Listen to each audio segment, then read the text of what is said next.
delivered their arguments to the court, arguing that they have a constitutional responsibility to hold the president accountable, arguing also that Advocate Vim Trengrove, representing the president, has not made out a sufficient case for an urgent interdict or to prove the reputational harm and the humiliation he's told the court here yesterday the president would suffer if this inquiry were to continue until the court had reviewed the report.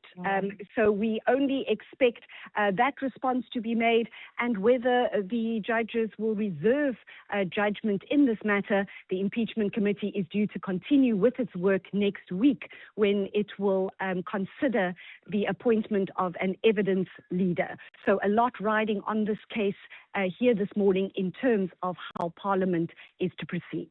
Reporting live from the Western Cape High Court, I'm Lindsay Dentlinger for Eyewitness News. In the capital, senior investigator at anti-corruption watchdog IDAC, Brian Padeachi, is expected to face more questions at the Madlanga Commission about his motivations to probe top crime intelligence officers. Padeachi is expected to wrap up his testimony, which began earlier this week. He's been testifying about his probe, which led to the arrest of crime intelligence boss Dumsani Khumalo and other intelligence officers for fraud and corruption. Tabiso Goba reports. Senior IDAC investigator Brian Padeachi says he believes the appointment of 30-year-old Dineo Mokwele to head up Crime Intelligence Technical Support Services Unit was unlawful. Mokwele is a former mechatronics engineer at BMW. Padeachi says he believes Mokwele was given the job as undue gratification in exchange for doing something illegal down the line. However, he was challenged on this by the co-commissioners. What you're supposed to give back was not going to be immediately, but can be given at a later stage because of the position that she was appointed in. He was going to do something illegal. Correct. Some years later. No, we do not know when that would be. But precisely the problem. Because you don't know, that's precisely the problem. That's precisely the problem with this. When crime intelligence boss Dumsani Khumalo appeared before the Madlanga Commission, he defended Mokwele's appointment, saying the job had a specialized set of requirements that only a few people could meet. Tabiso Goba, Eyewitness News. Former Police Minister Nathi Nhleko is expected to appear at the TRC cases inquiry today. Nhleko will answer questions on whether he stalled cases referred by the Truth and Reconciliation Commission for criminal investigation and prosecution. The commission has already heard testimony from former Police Minister Bheki Cele and Fikile Mbalula. The TRC is probing allegations that the police officials and prosecutors deliberately delayed apartheid-era cases, preventing them from being finalized. Alfred Mushwana reports. The Truth and Reconciliation Commission submitted its final report to then-President Thabo Mbeki in 2003, referring several individuals for police investigation and possible prosecution for apartheid-era crimes. However, the families of some victims who were killed or subjected to human rights abuses before 1994 believe post-apartheid police and prosecutors showed little interest in finalizing the cases. Fikile Mbalula told the Commission yesterday that he was not privy to the TRC-referred cases during his time. I was just there, and therefore I was not privy to the investigations because investigations are confidential and classified. Another former police minister, Bheki Cele, is expected to return to the commission soon to conclude his testimony. Alpha Ramshwana, Eyewitness News. And two memorials for Bafana Bafana and Mamelodi Sundowns footballer Jaden Adams will be held today at Stellenbosch Town Hall. Adams passed away over the weekend after recently representing Bafana Bafana at the FIFA World Cup and winning the CAF Champions League with Mamelodi Sundowns. Carlo Peterson is there and joins us now live. Carlo, quite a sad day today. Good morning, Sifiso. Yes. In the traffic in Boysons. So a private memorial for Jaden Adams is being held here at Stellenbosch Town Hall this morning. Of course, South Africa and the world have been mourning the sudden death of the former Stellenbosch FC player who had dreams to play football abroad. In a recent interview, Adams spoke fondly of his desire to play for English Premier League club Liverpool. The first service today will be held from 9 a.m. to 12 and is by invitation only. And then later this afternoon, there will be a second service for the public, which will be held at 5 o'clock. Reporting live from Stellenbosch Town Hall, I'm Carlo Peterson for Eyewitness News. Gold is trading at $4,035.16 an ounce. The rand is at 16.34 to the dollar, 22.12 to the pound, 18.73 to the euro. Brent crude oil is at $84.75 a barrel. In the traffic, in Boysens, expect delays on the M1 North from Goldrift City to the Crown Interchange. And if you are approaching the Betlu Interchange, there's traffic pressure on the N3 North with delays from Modderfontein Road. A fine day in store for Gauteng. The temperatures will peak at highs between 21 and 23 degrees. The top story in EWN this hour. Proceedings are expected to start in the Western Cape High Court, where President Cyril Ramaphosa's lawyer is expected to respond to arguments from opposition parties in his efforts to halt impeachment proceedings. EWN, in touch, in tune, and independent. For the latest, visit ewn.co.za or download the EWN app. Visit primemediaplus.com to enter 702 Josie My Josie Walk the Talk. Hosted by the City of Johannesburg. Walk with the people, for our Josie. For Joburg, by Joburg, in Joburg. Bamise bonke. You're with Clement Manyathela On 702. Let's Walk the Talk. Streaming on the Prime Media Plus app. DSTV channel 856. 92.7 and 106 FM.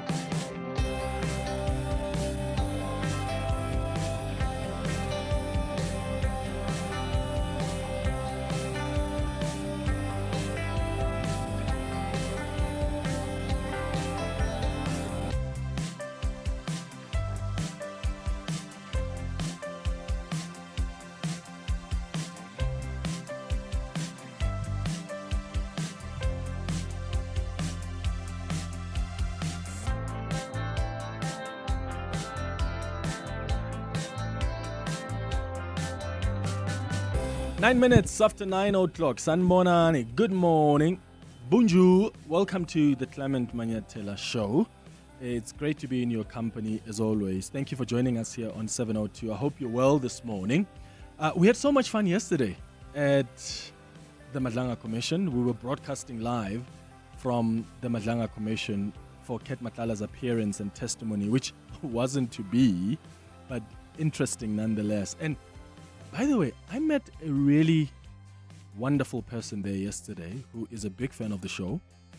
I mean, this man left his office and came to camp outside the Madlanga Commission. He wasn't even allowed through the gate because security is so tight there. So you have to be accredited. But he waited outside the gate for hours just so that he could say hi and tell us how much he appreciates the show. And he asked security to go and call me to the gate because they saw his desperation. They did come to collect me from inside. And I'm telling you this because I need you to understand how much I appreciate you as well as a listener.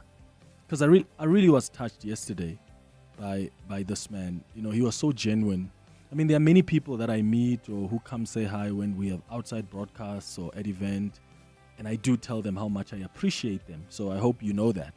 You are equally valued. Your ear, your attention, your companionship is appreciated here. As much as some of you may say, you know, you're like a best friend to us.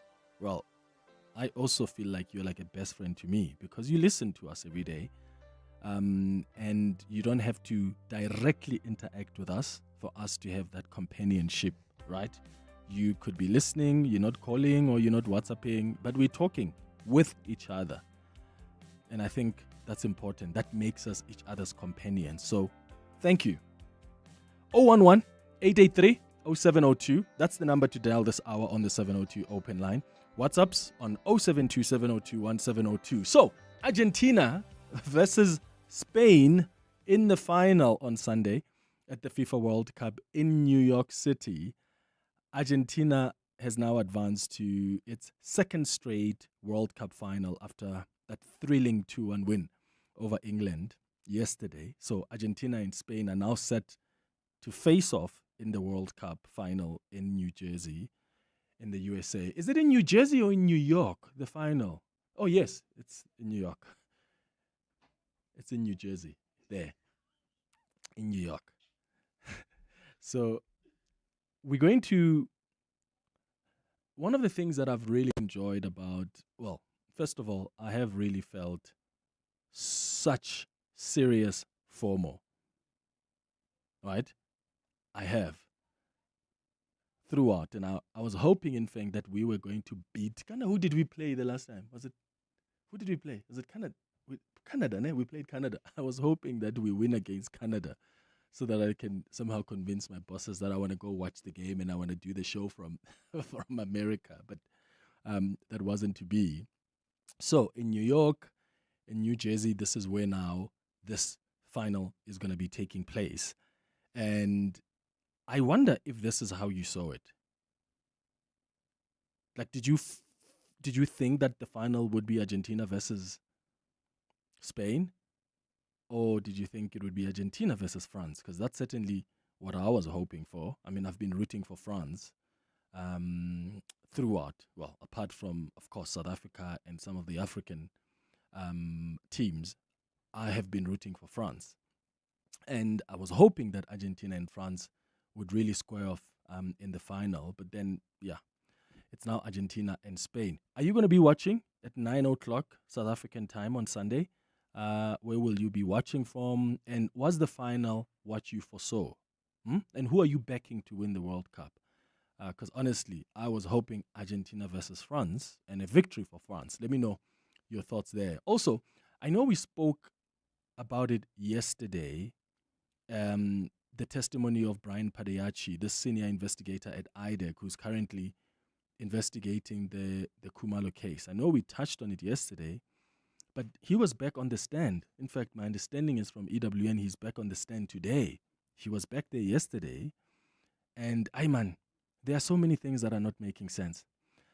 I'm honestly now seriously questioning the motive for IDAC for going after the head of intelligence, Dumisani Khumalo, and other officials at Crime Intelligence. Remember, for some of you that may have missed it, or you don't remember how we got here, remember Khumalo and the crime intelligence officers have been charged with corruption in the appointment of this former BMW employee, Dineo Mukwele, to the rank of brigadier. Excuse me. So the contention here is that she was given a job that she didn't qualify for. IDAC also says misrepresentations were made by the accused with regard to the vetting application by Mukwele, resulting in her getting a security clearance she was not qualified to get. So Commissioner Baloyi was making a point yesterday that, but this is a typical HR matter that could have been investigated by the Public Service Commission. This is how she raised that point. In how you've described it, just how you've captured it now, that seems a typical HR matter that the Public Service Commission would deal with. If you had taken this affidavit to the PSC, and I'm saying just from how you've captured it, that it seems something that falls squarely within the powers of the Public Service Commission. And you took exception yesterday quite strongly to General Mkwanazi saying you lack the experience to investigate matters. Yeah, rightly so, because you've taken us through your qualifications. But as an experienced investigator, even acting on your superior's decision, Ms. Johnson, maybe Perumal, and whoever the committee is, them having made a decision that this is a matter to be investigated, I would expect that you, as an experienced investigator that you are, you would have looked at this affidavit and said, but this is an HR matter where government has an institution that deals with these kind of complaints. There is nothing, at least that when I look at it now, maybe let me rephrase what I want to say. Looking at this paragraph 2, I don't see how you would have thought this is a criminal offense. When you look at the facts that are alleged in paragraph 2, and yet I can see how you would say, but this is an HR matter, what are we doing with it? So that's what Commissioner Baloyi said. And then listen to the point that Commissioner Khumalo also made about the advert for the job. The advert, it actually invited outsiders to apply. Colonel, it's a simple point. I'm not talking about in 2024, although that's the fact I'm referring to. You are sitting here now giving evidence. Sitting here now, do you accept that the advert that led to the appointment of the brigadier invited outsiders to apply? That's correct. It's an advert. Yes. So if an outsider did apply, limiting ourselves to that question only that it was an outsider who was appointed, there's nothing untoward with that, because that was the whole point of the advert, that outsiders are invited to apply for this position. Yes, Commissioner. Yes. Thank you, Commissioners. So, isn't it weird that, okay, so as an investigating officer, I mean, the most basic thing to do, I would imagine, when you're investigating the appointment of someone and you think there was misrepresentation or you don't think that they qualified for the job, what is the one first thing that you actually look at? Don't you look at also the advert? Like, what was advertised? So what was the job? What was the spec? What did they expect? Was it outsiders? Was it an internal post? How could it be that this investigating officer didn't even look at that? Because he says, I was made aware of that recently. That's another red flag for me. Now listen to Commissioner Baloyi again, making a point about the panel that recommended this woman for appointment. Who finally appoints someone? Is it the commissioner or is it the panel? So think of it like the Judicial Service Commission, JSC. They can recommend to the president, hey, we think this person should be the judge, or we think this person should be appointed the justice. But it's the president who makes the appointment, right? Listen to the point that Commissioner Baloyi was making. It's recommend, but that recommend for me, although it's recommend, it's a given that she's going to be appointed. Well, my question, let's go back to my question then. Don't tell me it's a given, because that's an opinion. You're expressing an opinion. I'm not interested in your opinion. I'm interested in facts. This panel that interviewed Ms. Mokwele, is your evidence or testimony that that panel appointed her? Because it's a simple matter. There is a letter of appointment somewhere, right? Or there's a minute somewhere. So we can verify that if we need to. But right now, I'm speaking from your knowledge because you're testifying and you took certain steps. So my question is simply this. Are you saying this panel appointed as a matter of fact and as a matter of law, because it has consequences, that she was appointed by the panel? Can I respond, Commissioner? That's what you say. Thank you. Thank you, Chair. Thank you, Commissioner. Let me be clear on it, Chair. So This panel recommended Mokwele to the National Commissioner to be appointed, which eventually led to her appointment indeed.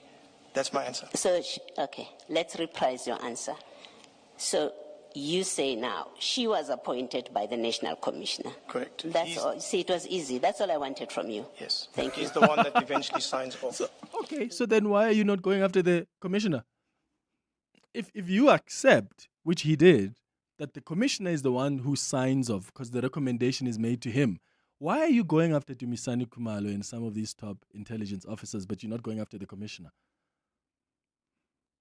Something is really fishy here about how this case is. I mean, yesterday we were just talking about how, a Section 27 referral. You are an investigating officer. You have not even seen the affidavit when you took up the case. There's so many things that are not making sense. And I wonder what this tells you about IDAC as an institution, or what this tells you about internal fights that are playing out. Because some of these guys, this man used to be an intelligence officer. Who knows what relationship he had with Dumisani Khumalo? Are they fighting their own battles and using these state institutions and the powers and offices that they've been placed in? We cannot have a situation as significant as IDAC having investigating officers that are fighting their own battles. We can't. And at this stage, based on the evidence and the revelations that have come out of the Madlanga Commission through the testimony of Brian Padayachi, it's not looking good. There's so many things that they're not able to explain. Let me know your thoughts of what's been happening and what you make of this testimony of Padayachi and how they've handled the matter of Dumisani Khumalo.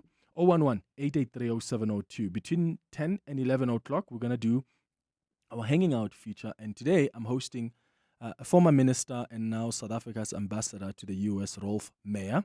So looking forward to that between 10 and 11. At 11, we're going to do our Thursday dialogue.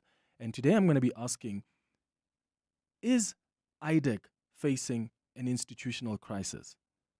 And are we likely to see IDAC suffer the same fate as the Scorpions? And should it? Or do you think that it would trap us into a cycle of replacing institutions without fixing the structural weaknesses that make them so vulnerable? That's a question I'll be asking on our Thursday dialogue with a panel of my guests at 11 o'clock. That's the show coming up over the next 3 hours. Clement Manyathela, streaming on the Prime Media Plus app. DSTV channel 856, 92.7 and 106 FM. 702, for us, we're called Argentines. There is a group of us who live in Argentina who speak a dialect of Spanish and Afrikaans mixed. We're very happy. Yeah, you know how emotional we get with soccer. But yeah, Argentina, Argentina.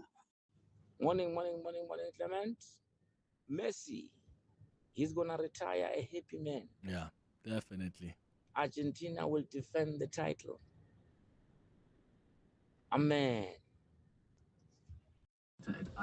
Morning, Madimecha. Morning to you and the team, man.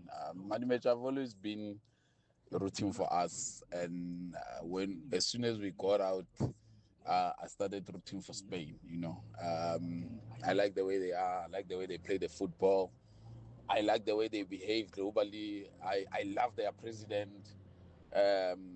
You know, he's a man with integrity. So I've always been rooting for them. And as for Argentina, we all know that they were pushed there. FIFA made sure that they were there in the final. And Spain is going to cause an upset for FIFA. Spain will cause an upset for FIFA. And yeah, it's going to be a great match. I know Spain is going to win it. That's going to be, yeah, if Spain wins it, that's going to be so fascinating. But hey, who knows? Let's wait for Sunday. Tembile, you're calling us from Centurion. What do you think? Hi. Good morning. How are you, sir? Shop, man. Go ahead. Good. I wanted England versus France, but both coaches got the tactics wrong. England, very disappointing. I mean, you're leading 1-0, you bring in defenders instead of, you have Saka, you have Rashford. You could have brought in early and win the game. But look, Argentina, going back to Argentina, I didn't root for them because I felt they have had the easiest route. I mean, they played Algeria, they played Austria, they were in the, I would say, AFCON. They were playing African teams. 3 out of 5 were African teams. So they had an easier path. But I must say they've shown themselves coming back on the 3 games. I think 3 games, come back from behind. I mean, the game against Egypt, I know there was a lot of controversy, but they came back. Messi, yesterday, I'm not a Messi fan, but I'm a Cristiano Ronaldo fan, but I must say Messi is the GOAT. This tournament, he has proven himself to me. He's a real deal. And I think Argentina is going to win it 3-2. 3-2? Spain. Yeah, definitely. Let's talk again on Monday, my brother. Okay, let's talk again. I'll call you I on think Monday. 2-1. I think Argentina will win it 2-1. Let's see. Remember the last World Cup, it was 3-3. It went to penalties. Yeah. So 3-2 is possible, yeah. Let's see. Messi is They must just, I don't know what happens to him in the second half. He just, in the last 4 games, second half, he goes on overdrive. And maybe that's a strategy. What an incredible player. That is the GOAT. That really is the GOAT. And as Tembile says, Messi is definitely going to retire a very, very, very happy man. 26 after 9. Your voice. Your station. Your open line. Walk the talk with Clement Manyathela. On 702. Hi, Clement. I'm listening to your show and your clip that you are playing about that Padayachi guy. No. Something very fishy here. Now it is clear that IDAC are fighting a battle. There's a battle that IDAC is fighting. It's clear. There is no case against Khumalo. Good morning, Clem and your team. Clement, the dots are starting to connect when you see the main mandate of IDAC. Why IDAC was going against Khumalo and the rest of the good cops was to protect themselves because they had a mandate from Bokan and a lot of people. And I wish Karim come to the Madlanga Commission because what I heard yesterday is unbelievable and damaging to his reputation. And thanks for visiting my town yesterday, Pretoria, at Clement. Hopefully, next time when you are there, I'll just come there and shake your hand. Max in Pretoria. Come through, Max. Yeah, we love Pretoria. Ke mahlanyeng, as they always say. I love Pretoria. So, I really, and that's why I want us to have this conversation at 11 o'clock for our Thursday dialogue. I really don't think we need to get into a situation where we are trapped in this continuous cycle of replacing institutions without fixing what is the problem. We've been here with the Scorpions. Here we are with IDAC. So it's a suggestion then that what must happen? And maybe let me ask you that question. How do we remedy this? Is it a matter of the IDAC head, Andrea Johnson, leaving? There are reports this week that she's considering stepping down. There are also reports that the president is considering instituting a commission of inquiry into her fitness to hold office. Yesterday, the presidency spokesperson, Vincent Magwenya, confirmed that the president is quite concerned about developments at IDAC. So anything is possible. So is it a matter of just replacing like the head of IDAC? Because Padayachi doesn't take up any case unless the committee or the leadership at IDAC has decided this is a case we have to follow. And then they get the senior investigator to investigate. So, but also as a senior investigator, if your bosses are saying go after this and you're like, but there's no visible prospects of a successful prosecution here, you must make that clear to your bosses, because otherwise then they are forcing you to follow a case that really has no prospects of success. Unless, of course, the intention is to intimidate people. But it just doesn't make sense. And maybe you see it differently. If you are listening now and you think there's a strong corruption and fraud case here against Dumisani Khumalo, based on what you have heard so far, please let me know, because I'm not seeing it. Based on what I've heard from a senior investigator in this case, who didn't even look at the Section 27 referral affidavit first before taking up the case, who didn't even check the advert for the job. What does it say? Does it say outsiders can apply? What qualifications? Like, is it an internal post? Didn't even look at that until recently. That's someone who wants to put the blame on the committee that recommended this woman, but no blame on the person who made the final appointment, which is the commissioner. Why don't bring the commissioner together with these guys to face the charges? If you're so convinced, it's not making sense, but it's also so scary because clearly there are fights here that are taking place that have got nothing to do with us. But guess who catches the strays? It's us, as South Africa. The criminals are probably just laughing to the bank and just excited because senior investigators are busy focusing on matters they shouldn't be putting so much of their energy on. Get Soma Totafikeni from the Public Service Commission to investigate that. And maybe following that, then you can see where do we take the matter forward. Like the PSC investigated social development. They found that there was misrepresentation, monies must be paid back, and if they find that fraud was committed, then you take up the case. Something is fishy here. It's not looking good. It's 9:31. More of your calls and WhatsApps after the latest in Eyewitness News headlines. Swiso, hi. Thanks, Clement. Good morning. Proceedings are expected to get underway in the Western Cape High Court, where President Ramaphosa's lawyer is expected to respond to arguments from opposition parties in its efforts to halt impeachment proceedings. Advocate Vim Trengrove yesterday argued in court that Ramaphosa is entitled to protection from the court because the process is demeaning. Ramaphosa says he doesn't believe any harm will be done if Parliament is to hold off on his impeachment hearing for a few more months until the court has considered the report which has triggered the inquiry. 3 suspects are accused of an alleged 14.9 million rand precious stones robbery in 2013 are expected to apply for bail in the Johannesburg court today. The trio has been in custody for more than a week after handing themselves in. The 2 former Ekurhuleni Metro officers and a businessman are facing charges including robbery with aggravating circumstances and fraud. And Russian strikes on Kyiv have killed at least 2 people and wounded 5 others, including a child. Ukrainian emergency services say the attack happened after explosions rocked the capital shortly after midnight. Those are the headlines. This EWN and more at 10 or as it happens. EWN Traffic.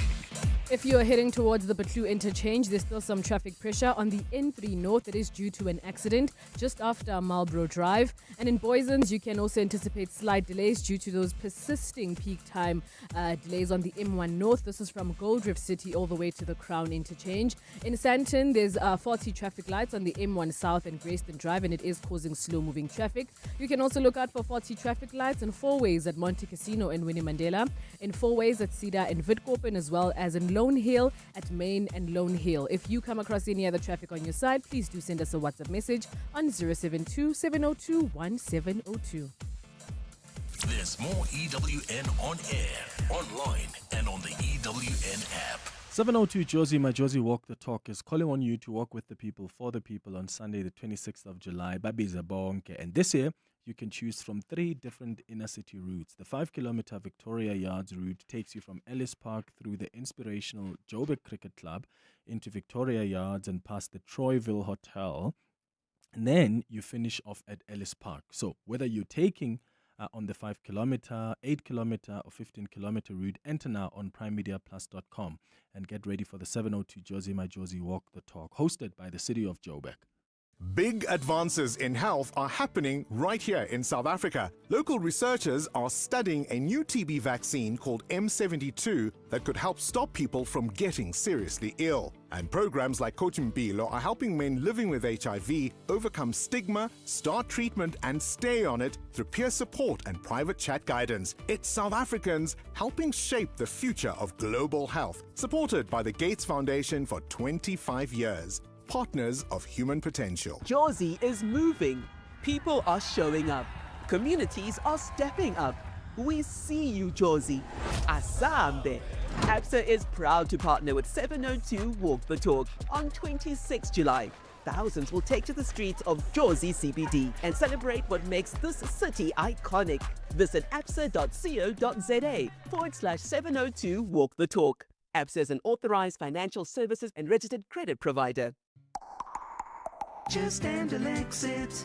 Do you have a sore throat? Andalex C Oral Rinse and Spray provides targeted relief from 1 minute that lasts up to 4 hours. It reduces pain and inflammation while numbing the affected areas. It also kills viruses and bacteria that cause sore throats to help prevent serious throat infections. Andalex, South Africa's #1 choice for sore mouth and throats. For more information, speak to your healthcare professional. Just Andalex it. Andalex, a proud sponsor of The Masked Singer Season 3.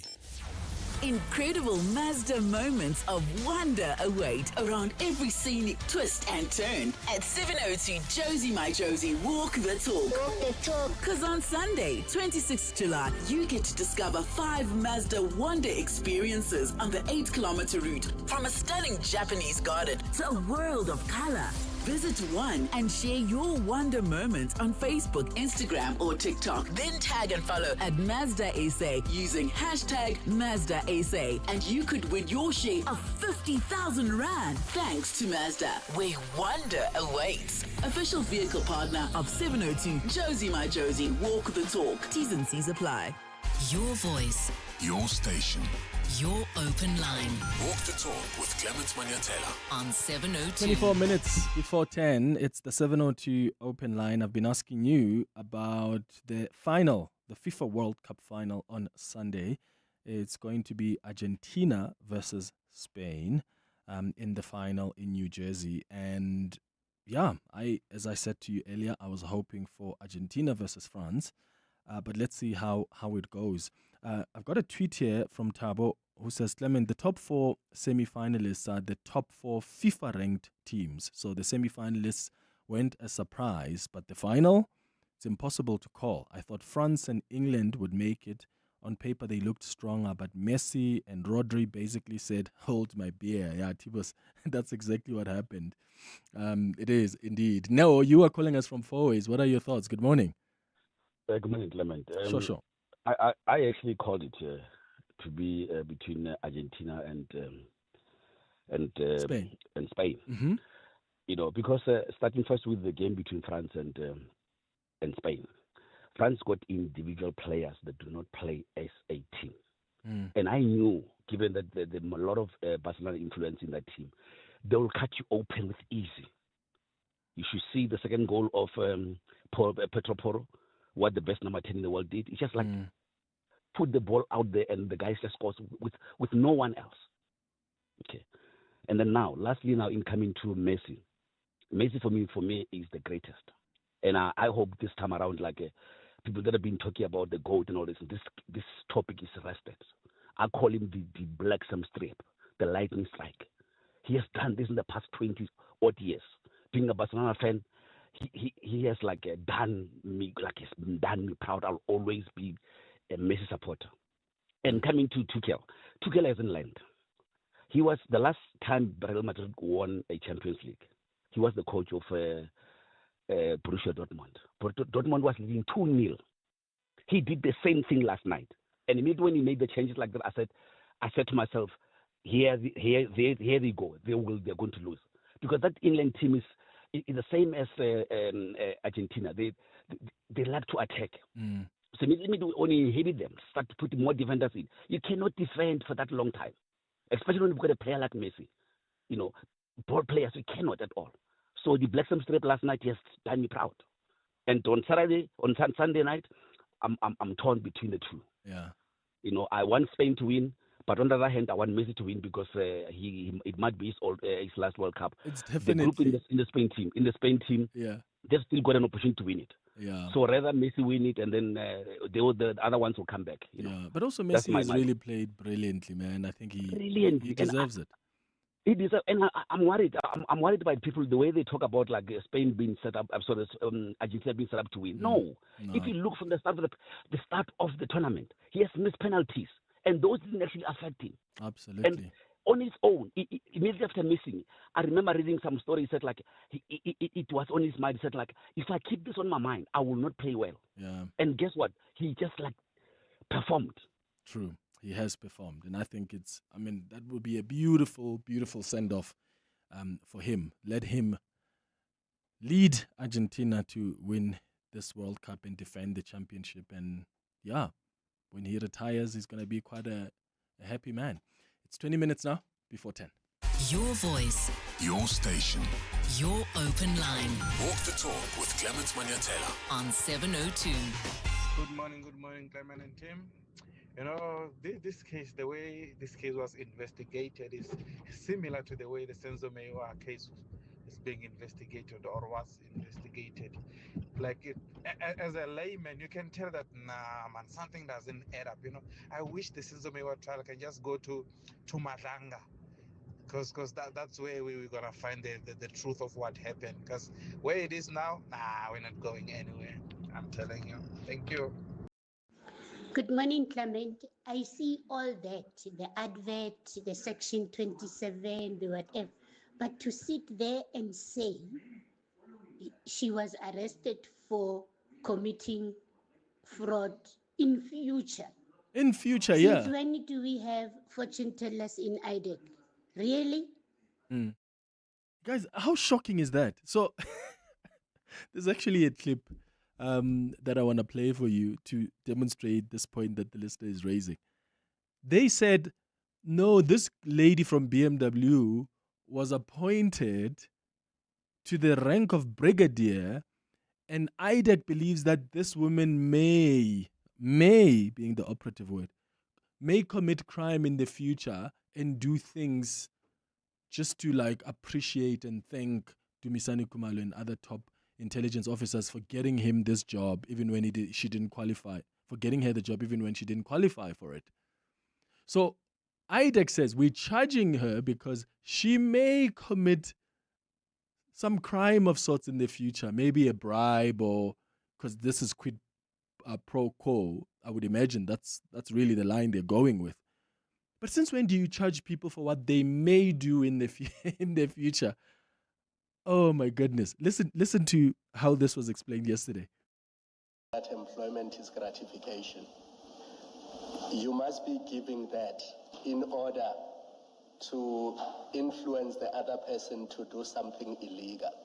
Yes, sir. Because reading that section, it says, in order to act personally or by influencing any other person so as to act in a manner that amounts to illegal, dishonest, unauthorized, and all of those things. Now, in this case where your offer of employment and contract of employment says your job is to provide services to the South African government, because we have the contract of employment here commencing 1 November 2024. Yes, and it says, when you get into this role, you must provide these services to the government. So it's in that context that the question is asked. So it can be that she's going to give something in the future, because her providing a service or a labor to her employer, that's not what the section contemplates and what the definition contemplates. It contemplates that in return she must do something illegal, something improper, something unlawful. Yes, sir. That's what I'm saying is that what she was going to do is not going to be done immediately, but what you're supposed to give back was not going to be immediately, but can be given at a later stage, because of the position that she was appointed in. So she was going to do something illegal. Correct.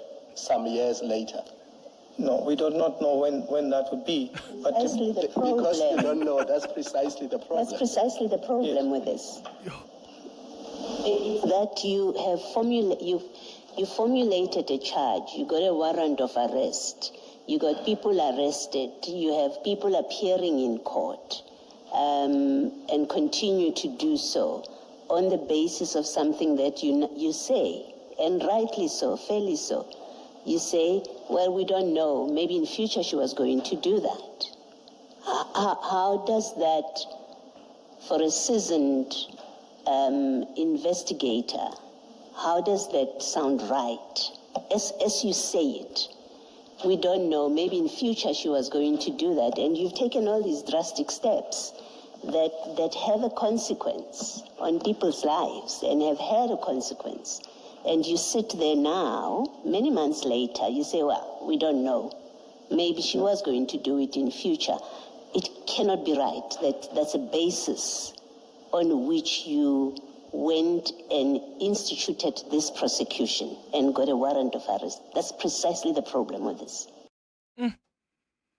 I mean, if it makes sense to you, please give me a call and explain it better. Like, if it makes sense how they've gone about this. I mean, he says, we don't know, but they believe she was going to commit some crime in the future, right? So maybe bribery or whatever, but to thank the people who gave her the job that she supposedly didn't qualify for. But since when do you formulate charges based on what may or may not happen in the future? But also, these questions that the commissioners are asking, I would imagine that, let me put it this way.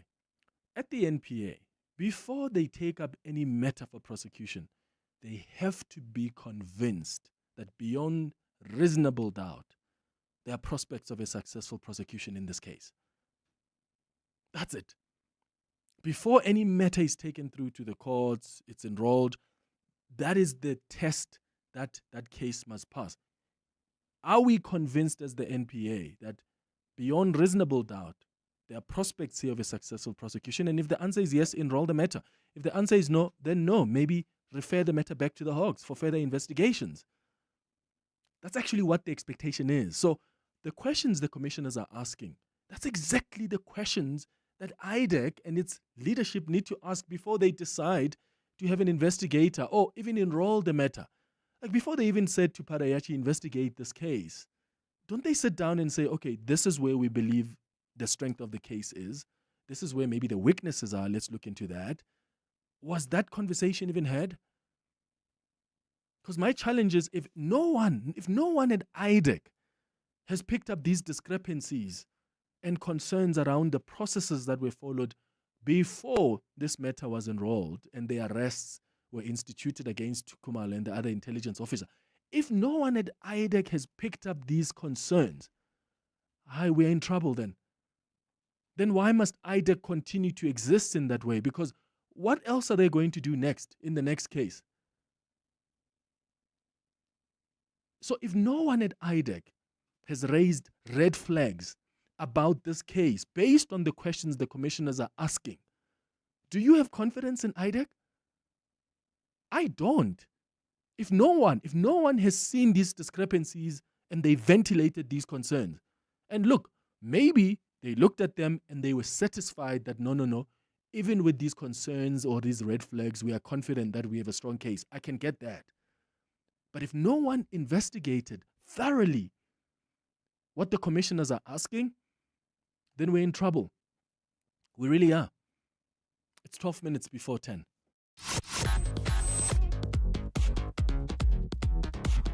Johannesburg is calling. On Sunday, the 26th of July, join thousands of Joburgers for the 702 Josie My Josie Walk the Talk, proudly partnered by Standard Bank. Walk the historic streets of the CBD, starting and finishing at Ellis Park, and celebrate a city on the rise, growing, evolving, and full of possibility. It's more than a walk. It's Josie coming together. So register now for the 702 Josie My Josie Walk the Talk. Standard Bank is an authorized financial services and registered credit provider. Work doesn't start when employees arrive at the office. It starts with family responsibilities, financial pressures, and the challenges of everyday life. And when life feels overwhelming, performance suffers. That's why Gaelo Lifestyle provides confidential, emotional, financial, legal, and well-being support for employees and their families. Because when people feel supported, they're more focused and ready to perform. Gaelo Lifestyle. Visit gaelo.co.za. To walk the talk is to turn words into meaningful actions. And it's what we at 702 are committed to doing every day. We're also committed to following the rules set out by the Broadcasting Complaints Commission's Code of Conduct. To give you balanced programming, fair comment, and accurate news. But if we stumble along the way and you feel we're not living up to the code, let us know on comment@702.co.za. And if after that you're still not happy, you can direct your complaint in writing to the Broadcasting Complaints Commission, PO Box 412365, Craig Hall 2024. For more, visit bccsa.co.za. After 2 days of connecting manufacturers, investors, and industry leaders, this year's Manufacturing Indaba exhibition has come to a close. But the work of growing Africa's manufacturing sector continues. So today, catch 702 Drive with John Pellman in conversation with the Industrial Development Corporation, a key sponsor at this year's Manufacturing Indaba, as we unpack the event's biggest takeaways. Discover how stronger local manufacturing can drive investment, create jobs, and shape Africa's economic future. That's 702 Drive in conversation with the IDC today on 702. Your voice. Your station. Your open line. Walk the talk with Clement Manyathela on 702. 9 minutes before 10 o'clock. Good morning, Clement. Good morning, Radio 702 listeners. You know, I just love the way Mr. Mkhwana's allegations are playing off. there is a rot. There's a rot happening in this country, and it definitely shows that Ntate Mokhonazi was right about this leadership in our system. So yeah, there is a leadership fight. There is power issues here. Thank you. Morning, morning, Clement. South Africa, South Africa ki movie. Clement, South Africa ki movie, and this government of ours, kiri steering, kiri actor. How do you, how possible is that you would say, yeah, she was going to be charged for something that we're committing in the future? Seriously, I've never seen this government doing anything proper. Because now they are becoming comedians. This is a miracle. Clement, this is a miracle, boss. Yeah, well, it is what it is. And you know what's said, and I think we do tend to do this, is paint the entire institution with the same brush. And I think that's unfair to do. And there are people at IDAC who are committed to their work. There are people at IDAC who are serious about fighting crime, and they have no interest whatsoever in fighting factional battles. And they've done well. I mean, look at even the cases. I've mentioned Vincent Smith yesterday, right? Who is now in orange overalls as we speak because of the work of IDAC. So there are successes. They have had successful prosecutions, and I think we should acknowledge them for that. Even with Brian Parayachi, he's a seasoned investigator, and he has worked on some incredibly difficult, complex cases. I'm sure he's been successful in many cases he's worked on.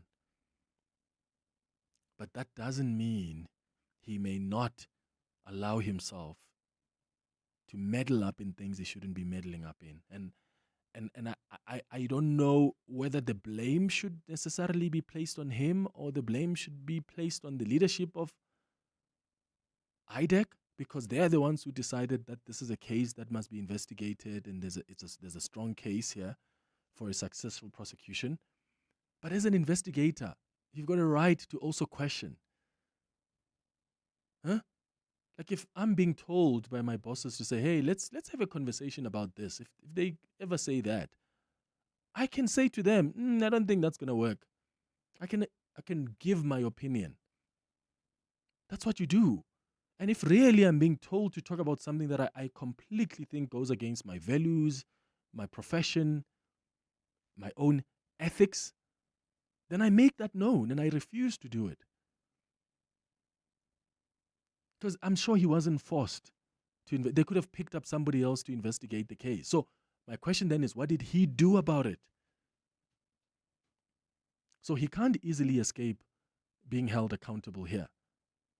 I guess the conversation we'll have at 11 o'clock is what must happen now? Now that you know what you know about what IDAC has been involved in this case. Now that you know what Andrea Johnson is accused of having done, tipping off Firoz Khan and sending the details of a complainant against Firoz Khan. Now that you know that, are we going to justify it and say, it was a blind spot? Like it was a blind stop for her to somehow get involved partially in the panel that ended up appointing her own husband at the Scorpions? It cannot be that every 10 years or every 7 years there's going to be a blind spot so significant by someone who holds such a senior position. So what needs to happen? Does she go? Do you have a commission of inquiry into her fitness to hold office? Do you disband IDAC like you've disbanded the Scorpions? And what does that mean for us as a country? What does that mean for the fight against corruption?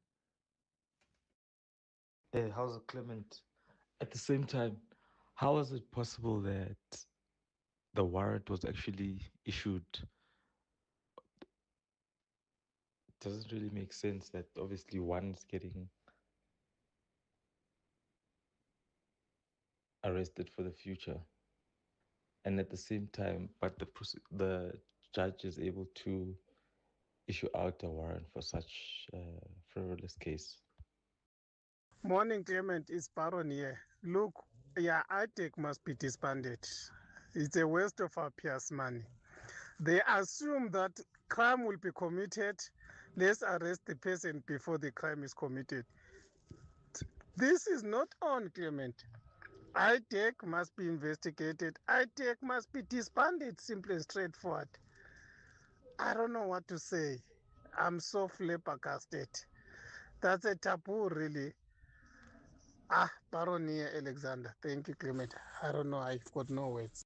I feel like this year's 702 Josie, My Josie Walk the Talk is going to be special. We're taking over Johannesburg, and I think this is the one people are going to be talking about in years to come. You should absolutely take part in this year's Walk the Talk. It feels as if it is a moment. If you have heard anything about this year's 702 Josie, My Josie Walk the Talk, you are going to have such FOMO. You are going to miss out. I'll be working on the day, but I'll also be enjoying interacting with so many 702 landers. I've often thought I'll do 5 and then I end up doing 8, or I think I'll do 8 and then I end up doing 15 kilometers. For me, it's going to be about the vibe, it's going to be about the experience, it's going to be about Josie. To enter 702 Josie, My Josie Walk the Talk, go to Prime Media Plus. Make a date with us Sunday, 26th July. See you there. Vandalism and theft of water infrastructure affects everyone. Damage to pipes, meters, valves, reservoirs, and other critical infrastructure can result in water outages, low pressure, sewer spillages, and costly repairs that impact communities across Johannesburg. Johannesburg Water urges residents to help protect public infrastructure by reporting suspicious activity affecting the water network. To report incidents or water-related faults, call Johannesburg Water on 010-061-4470. That's 010-061-4470. Brought to you by Johannesburg Water. Hi, this is Michael Owen, Hollywood Bets brand ambassador. Being a champion, I know the best performances come from making the right decisions on and off the pitch. Enjoy the game, enjoy the excitement, but play responsibly. Gambling responsibly is about staying in control so you can enjoy it your way. If you or someone you know needs support, help is always available.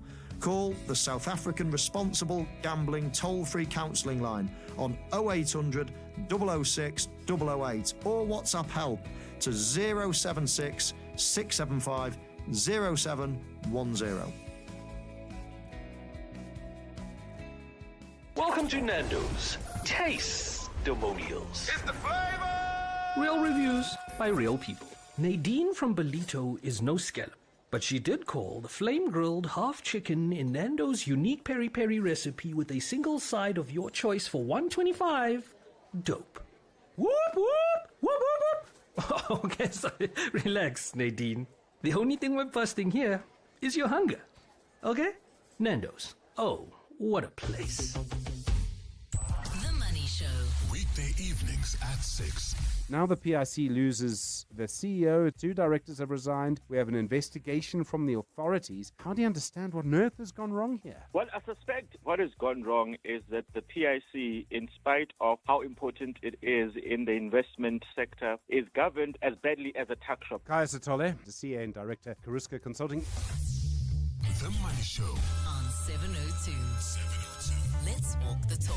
The Money Show with Stephen Grootes is brought to you by Absa Rewards. Get double cash back depending on your rewards tier when an African team scores and wins at the FIFA World Cup 2026, courtesy of Visa. Use your Absa Visa card at rewards partners on match days to score. Join Absa Rewards on the banking app. Your story matters. Absa is an authorized FSP and a registered credit provider. T's and C's apply. This is EWN. Good morning, I am Sfiso Zulu. UK authorities are continuing with their investigations after confirming that the wife and 2 daughters of alleged triple murder accused Ndodana Chuma died from blunt force trauma. The findings come as the British national remains in custody in South Africa, where he faces firearm-related charges before extradition proceedings to the UK can begin. The bodies of Notabo Chuma and her two daughters, 15-year-old Natalie and 5-year-old Nala, were found at their home in Bedfordshire, east of London, earlier this month. Chuma was arrested on Friday at a relative's house in Kensington on Gauteng's East Rand. Kosikona Malingamnisi reports. Ndodana Chuma was found in possession of an unregistered firearm during his arrest on Friday. South African authorities say the firearm case must be concluded before extradition proceedings to the United Kingdom can move forward, but have confirmed ongoing talks with their British counterparts. Chuma's case was postponed to next Wednesday to verify his immigration status. British authorities have already released a warrant of arrest for Chuma on the 3 counts of murder, and he's expected to face those charges in the UK if extradition is approved once South African legal processes have been completed. Or see Konamalingamnisi Eyewitness News. Proceedings have gotten underway in the Western Cape High Court, where President Cyril Ramaphosa's lawyer is expected to respond to arguments from opposition parties in his efforts to halt impeachment proceedings. Advocate Vim Trengrove yesterday argued in court that Ramaphosa is entitled to protection from the court because the process is demeaning. Ramaphosa says he doesn't believe any harm will be done if Parliament is to hold off on the impeachment hearing for a few more months until the court has considered the report which has triggered the inquiry. 3 suspects accused in an alleged 14.9 million rand precious stones robbery in 2013 are expected to apply for bail in the Johannesburg Magistrates Court this morning. The trio has been in custody for more than a week after handing themselves in. A former Ekurhuleni Metro officer and another one who's been placed on suspension, as well as a businesswoman, are facing charges including robbery with aggravating circumstances and fraud. The arrests follow testimony at the Madlanga Commission by Witness K, who implicated suspended EMPD Deputy Chief Julius Mkhwanazi in the alleged robbery. Demakatso Leshuro reports. Former EMPD officers Adrian McKenzie and Keisha Lee Stolz, together with businessman Etienne van der Veld, are facing charges including robbery with aggravating circumstances. The state alleges that the 3 robbed Peter Prinsloo in Killarney of 6 boxes containing high-grade sergilite and manganese stones collectively valued at 14.9 million rand. Stolz, who allegedly evaded arrest for several days before handing herself over to police last week, may face even more scrutiny during her bail application. The state is expected to oppose bail for all 3 accused. Meanwhile, Mkhwanazi has not been criminally charged in connection with the case. Dimakatso Leshoro, Eyewitness News. And 2 memorials for Bafana Bafana and Mamelodi Sundowns footballer Jaden Adams will be held today at Stellenbosch Town Hall.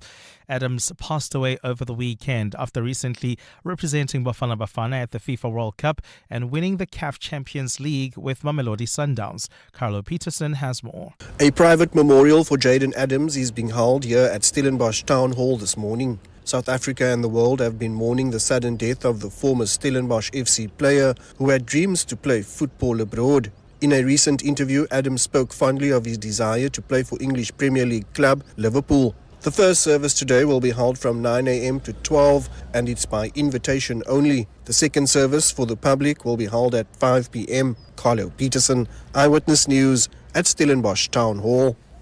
Gold is trading at $4,035.16 an ounce. The rand is at 16.34 to the dollar, 22.12 to the pound, 18.73 to the euro. Brent crude oil is at $84.75 a barrel. In the traffic, if you are in Devlin, there's slow-moving traffic on the Golden Highway between the N12 and the N1, and traffic is moving slowly as well in Sandton on the M1 South and Grayston Drive due to faulty traffic lights. A fine day in store for Gauteng. The temperatures will peak at highs between 21 and 23 degrees. The top story in EWN this hour. UK authorities are continuing with their investigations after confirming that the wife and 2 daughters of alleged triple murder accused Ndodana Chuma died from blunt force trauma. EWN, in touch, in tune, and independent. For the latest, visit ewn.co.za or download the EWN app. we're calling on Joburg to walk the inner city with us. In 702 Josie My Josie Walk the Talk. Babize bonke. Enter now on primemediaplus.com. You're with Clement Manyathela On 702. Let's Walk the Talk, streaming on the Prime Media Plus app, DSTV channel 856. 92.7 and 106 FM.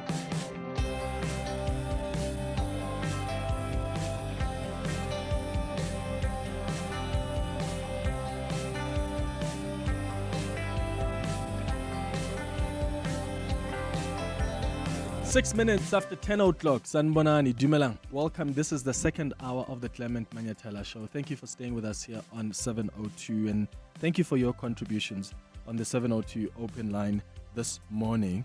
I was reminded of this clip this morning following or during our conversation in the previous hour about the head of IDAC, Andrea Johnson. This is what Julius Malema said when Andrea Johnson appeared in Parliament at the ad hoc committee a couple of months ago. You answer questions properly, you give us information well articulate. There will be more challenges. They come inherently with being a female leader. We all have issues that we might not have handled properly. It's part of growth. It's part of becoming more experienced and then dealing with matters differently going forward. And when you live here, this should never, I heard you saying I'm very angry, it must never be one of the issues that are going to distract you from fighting crime and fighting corruption. You came here, we shared that information with you. On a hindsight means I'm more clever now, and you should take it in that spirit and continue to fight.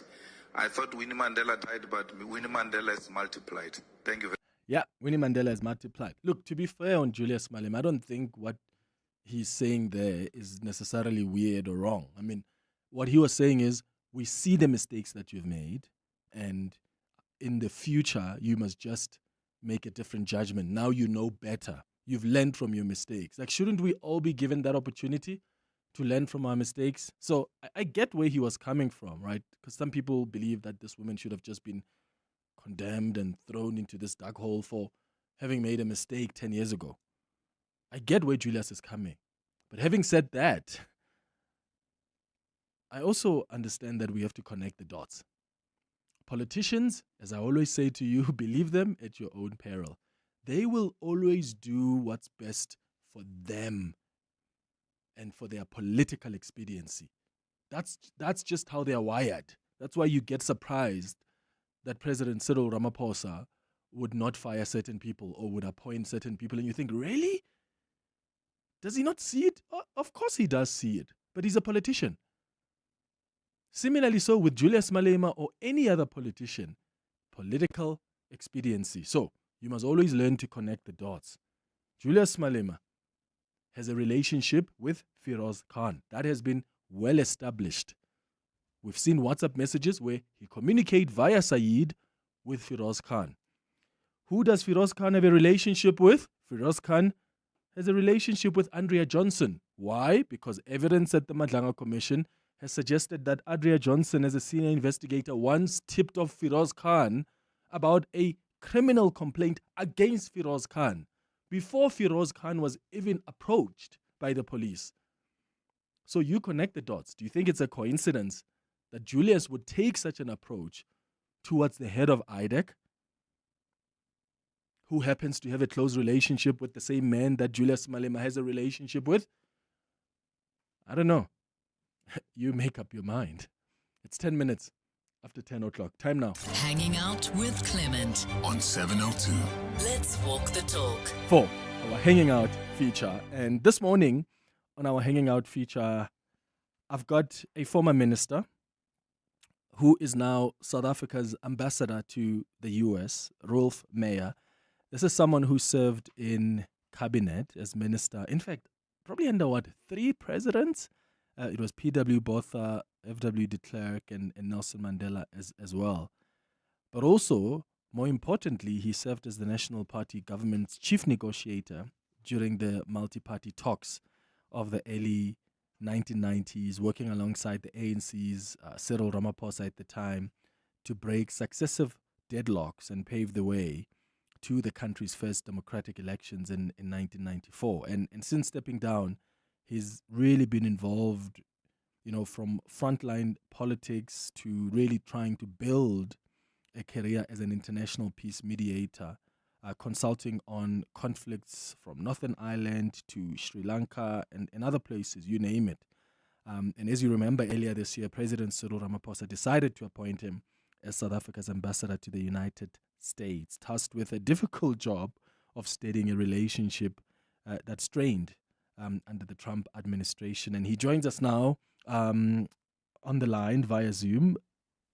Ambassador Maya, thank you so much for making time for us. Good morning. Good morning, Clement. Thank you so much for coming through. I want to start off from the beginning because as part of our hanging out feature, we want to understand you beyond what we know you publicly for. And I want you to take us back to how a young Afrikaner lawyer from Ficksburg ended up in the National Party government. What first drew you into politics? I think the same happened to me that happens to many other people that go into politics, Clement. I was fascinated by politics from an early age. I can recall it when I was just a little boy that I took interest, and I think it was almost inevitable that I would end up in politics because of that interest. And it was, apartheid times, and it was fairly easy for a white Afrikaner young person like me to, if you wanted, to enter politics. And I was first called upon to make myself available as a member of parliament when I was only 31. So, and if it was my choice at that stage, I would have said no, because I thought I had a nice legal career ahead of me. And I would have stayed in the legal profession at least for a few more years. But then the call came and I said yes. And that's probably part of my problem in life. I struggle to say no. Yeah. I struggle to say no. I can attest to that because I remember before you were even appointed ambassador to the U.S., I interviewed you on the SABC months before. And your name was being bandied around. People were proposing you. And I remember asking you, people are mentioning you as perhaps someone who could be a great candidate for ambassador to the US. And you said, no, I don't think I would. I'm old. And then months later, here we are. You said yes to President Cyril Ramaphosa. So I think it's clear that you struggle with saying no. But at the time, what did you understand the system? Did you understand the politics? Did you understand also the apartheid system? What was going through your mind at the time when you were joining, and what did you understand of the system at the time? I had the opportunity prior to that to lead in different ways. At student level, I was a student leader at the campus where I studied, Bloemfontein University, University of the Free State. And I was student leader at that level. I was student leader at the national level. I became involved in all sorts of cultural activities thereafter as a young lawyer. I served as president of various bodies that gave me the opportunity to learn what it means to lead. Let's put it that way. It was a learning experience over a period of time. And so when I got to politics, it was an extension of that early stages of exposure to learning experiences. It was not unfamiliar. I think that is the point. But it was apartheid time. It was whites-only parliament. It was male-only parliament. When I entered, there were only a few female members of parliament. The most prominent one was, of course, Helen Suzman. At that stage, I'm talking about 1979, 1980. But I think I can say I had the benefit of living myself into this new experience. Politics was different to what happened outside. I tried to make adjustments, but there was one thing that was clear to me right from the beginning, and I want to state it very clearly, is that what we had in South Africa was unrealistic, it was unacceptable, it was unjustifiable in terms of who we were as the so-called members of parliament.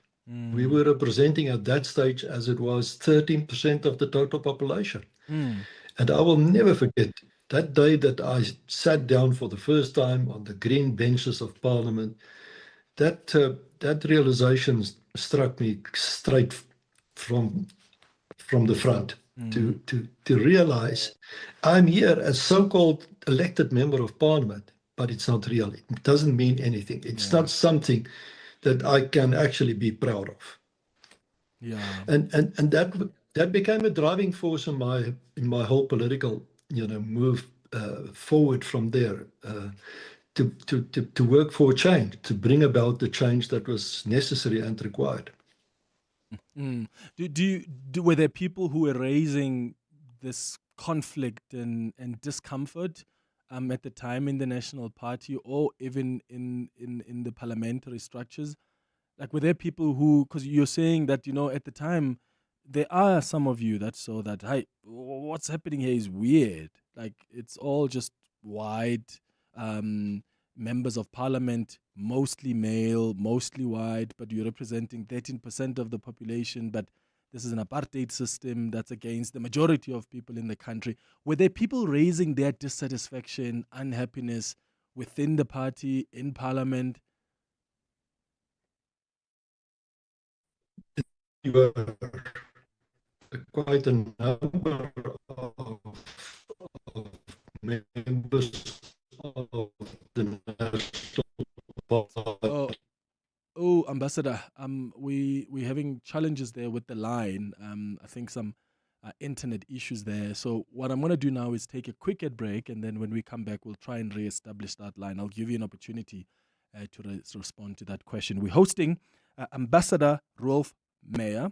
He is South Africa's ambassador to the United States. So if you've got some questions for him, maybe you've worked with him before, you want to reflect on that, you can give us a call on 011-883-0702. WhatsApp's on 072-702-1702. Aubrey Masango. Weekday evenings, 8 to midnight. There's the story of Karim Suleiman. He sent in some documents to say, I'm sick, not feeling well. They've now discovered that, no, he was out in Cape Town gallivanting there with an entourage of people, of fans. They've got pictures. He forgot that the world is bigger than just your own imagination. Now they're going to subpoena the hospital. Everybody's going to get subpoenaed by the Madlanga Commission. Nice. You say, Vavas, Gigi, you said you were sick. Aubrey Masango. 8 to midnight on 702. 702. New year, new you. Some trusted We Buy Cars since 2001. So whether you're buying or selling, We Buy Cars makes the process simple and seamless. Simply visit webuycars.co.za to complete the Sell by Car form for an offer, or browse through thousands of vehicles of all shapes and sizes. Ready to buy, sell, or trade in? Visit webuycars.co.za or one of their branches nationwide. You know when your people are giving their best, not because they're pushed or pressured, but because they feel supported. And support is making sure they're covered. So if something happens, they can get the care they need. FlexiCare Health Insurance makes it simple for every business to protect their people with affordable health cover. You care. We cover. For a tailored FlexiCare quote, speak to your financial advisor today.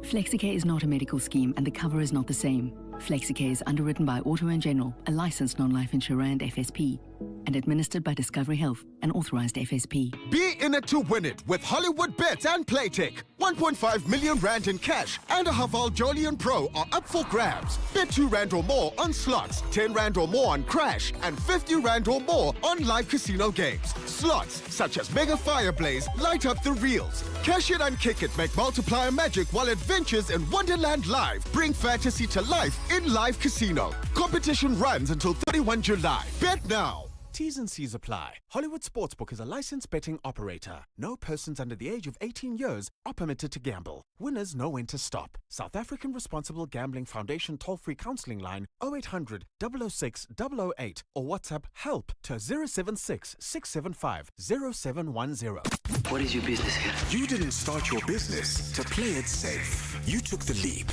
made the bold move, and now it's time to make the next one. This week, 702 and Budget Business Insurance are giving small businesses the chance to win their share of 100,000 Rand with the Budget BizBucks Bonanza. Enter on primemediaplus.com. Tell us about the boldest move you've ever made in your business and what your next one will be. Then get an obligation-free Budget Business Insurance quote. 702 Breakfast with Bongani Bingwa could call you. Budget Insurance is a licensed non-life insurer at FSP. T's and C's apply. Hanging out with Clement on 702. Let's walk the talk.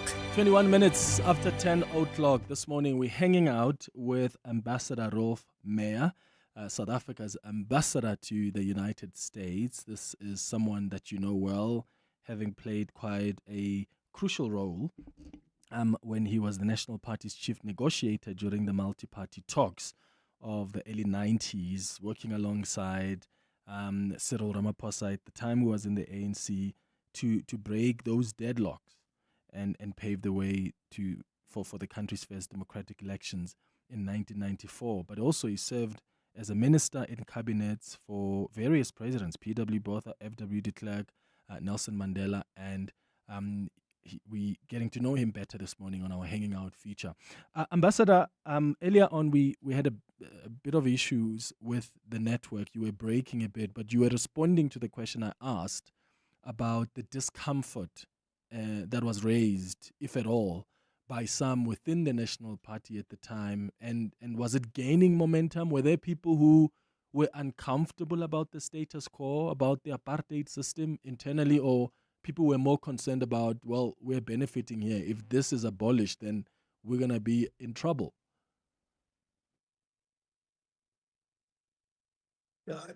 I think there were people in the National Party that started to speak out very clearly already publicly during the 1970s.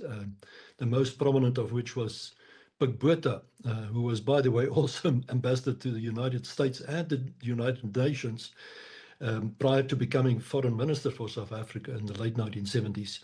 And he was very outspoken. He, at an early stage, already said apartheid had to go. He was criticized by P.W. Botha for saying that publicly. But nevertheless, I think that was the mood among some within the National Party caucus.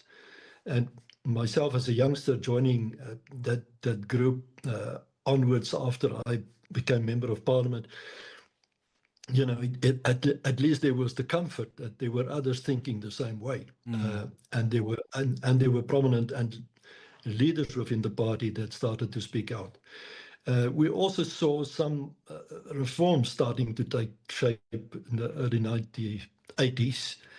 For instance, as far as labor laws are concerned, and that is how the trade unions became legalized.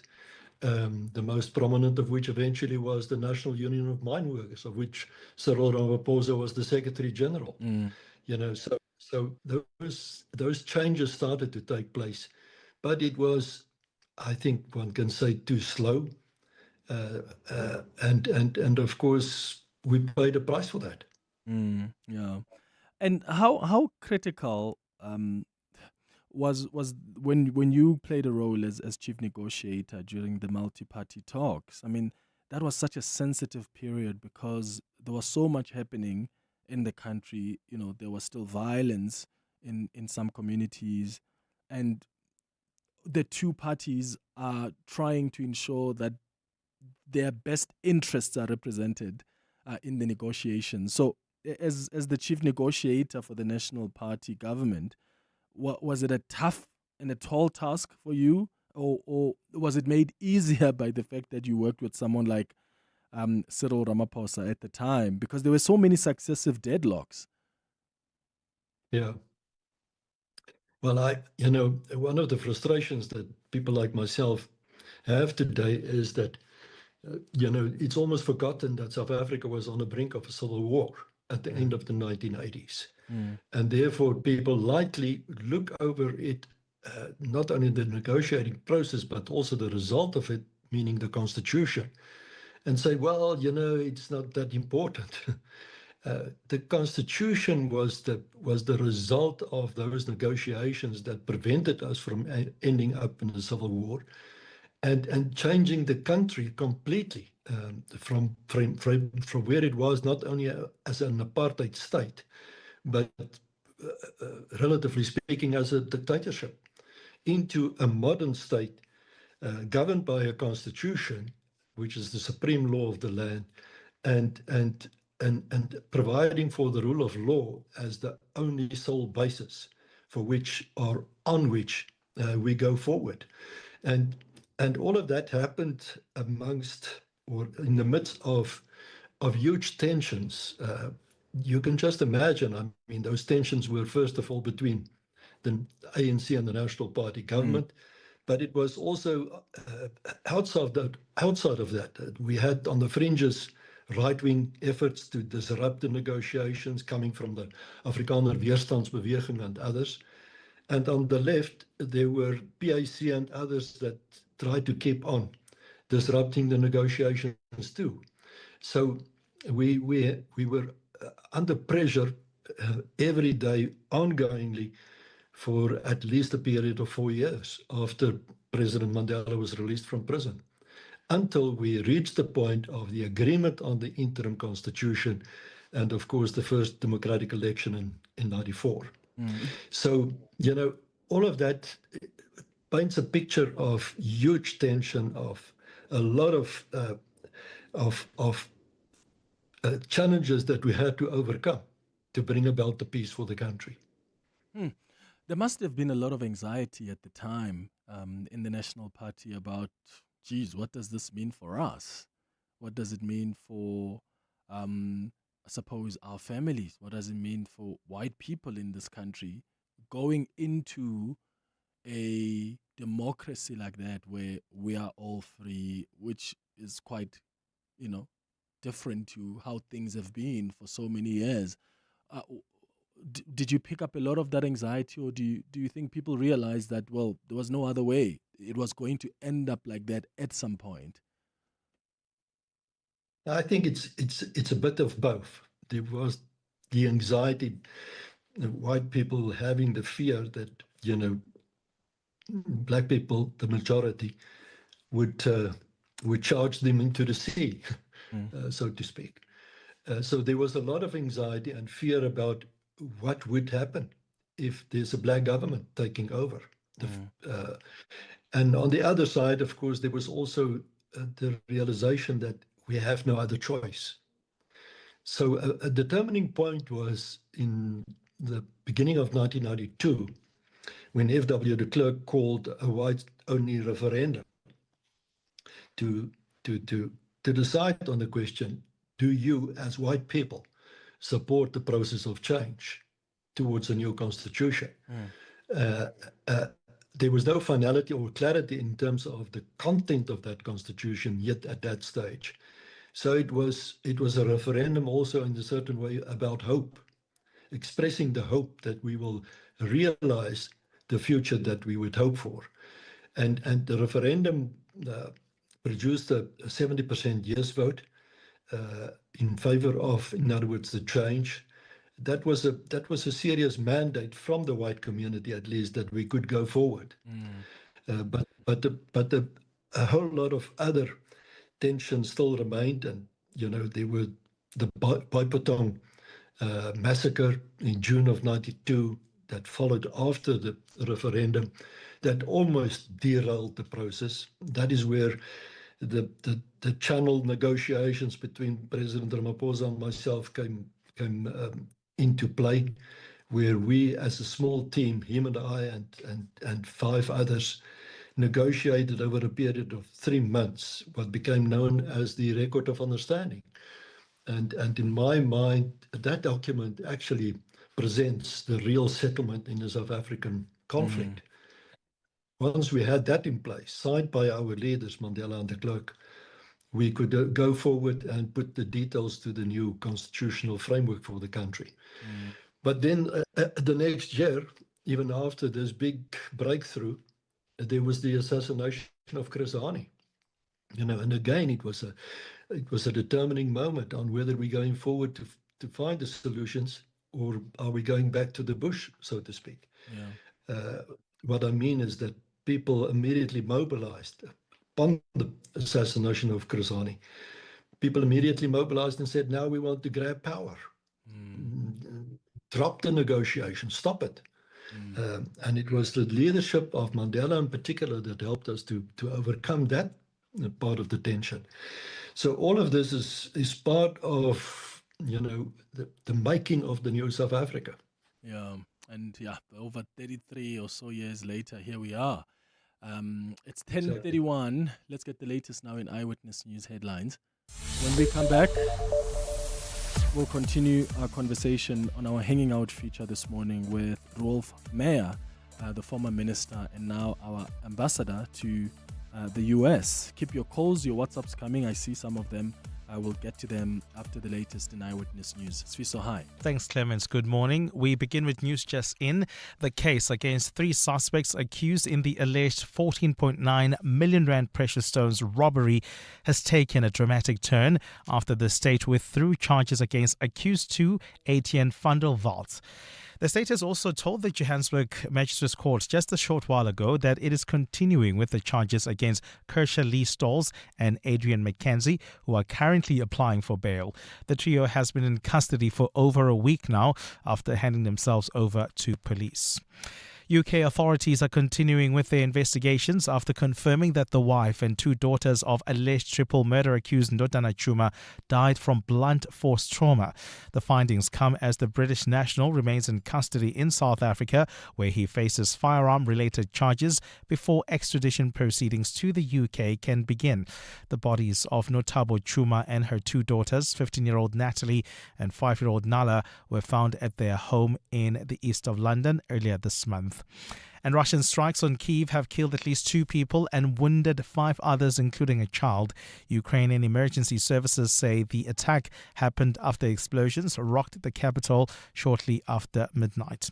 Those are the headlines. This EWN and more at 11 or as it happens. EWN Traffic.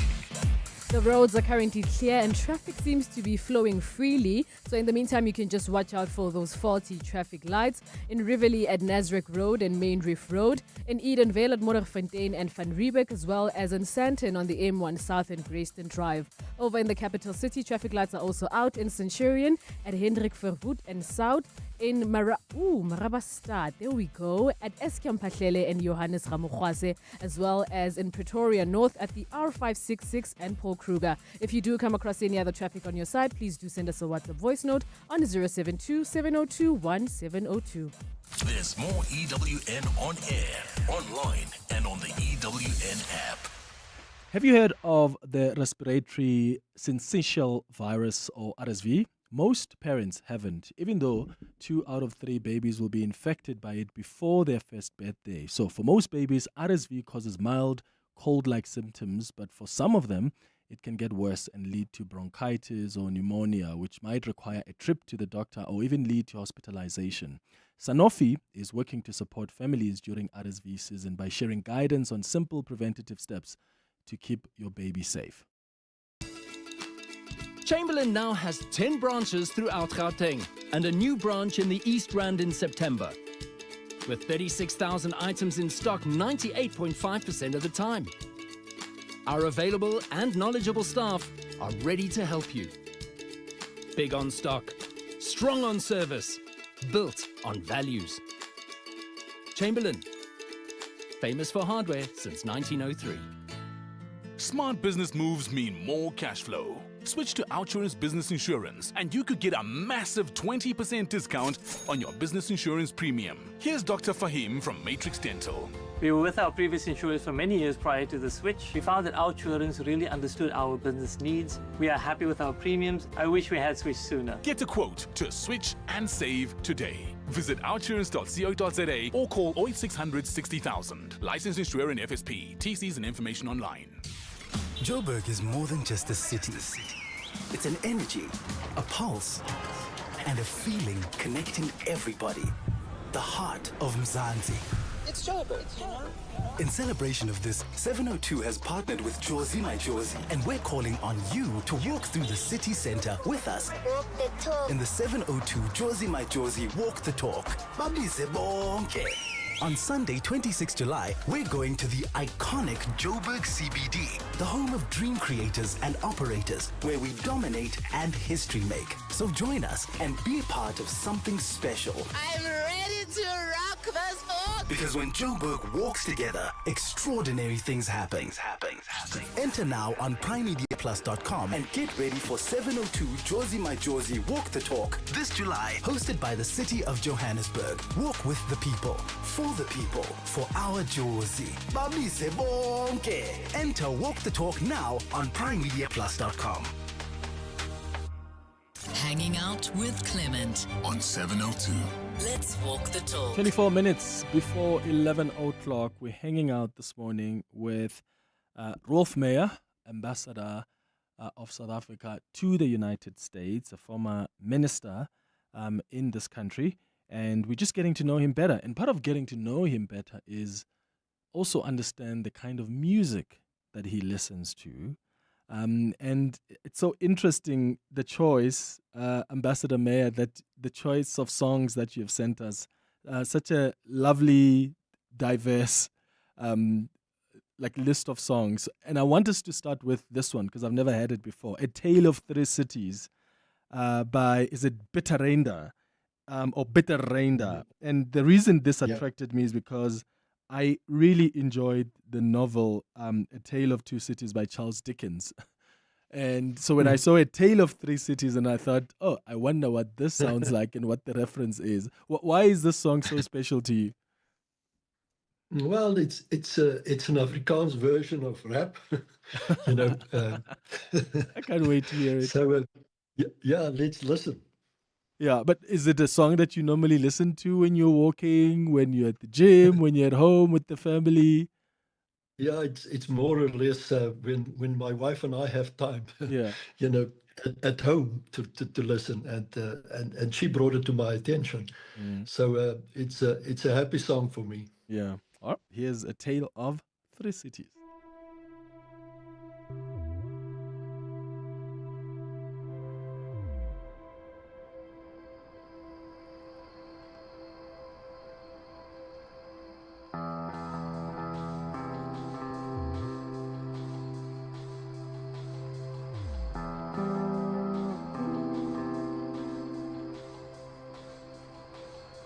Ek skryf hierdie rympie in Oktober terwyl my geboortestad pers is vir elke boemie op Kerkplein wat veilig onder sy kombers is, vir almal wat sonder werk is, van Danville tot Waterkloof tot Arcadia en almal wat goed weet van gewapende roof. Ek skryf vir die mense wat piknik hou by die Voortrekker monument en die karre op Voortrekker straat wat duis op 50 sent en vir Pollies met sy king size snoekertafel sessies en vir die hippies en die cool kids elke naweek by teens.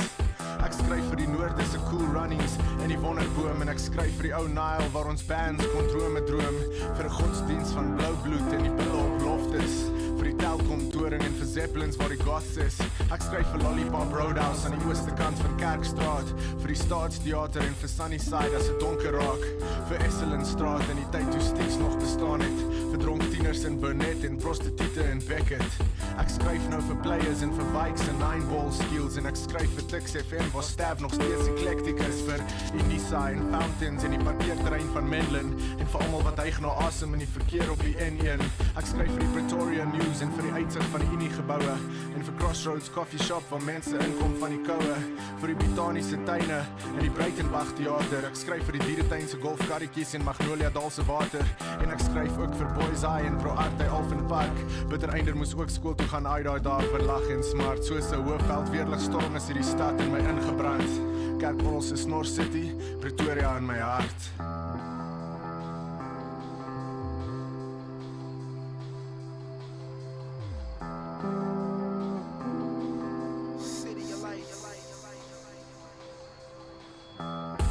city of lights where life's miniaturized, where the truth sit in the sky. So what you will in the eye, fitting or die.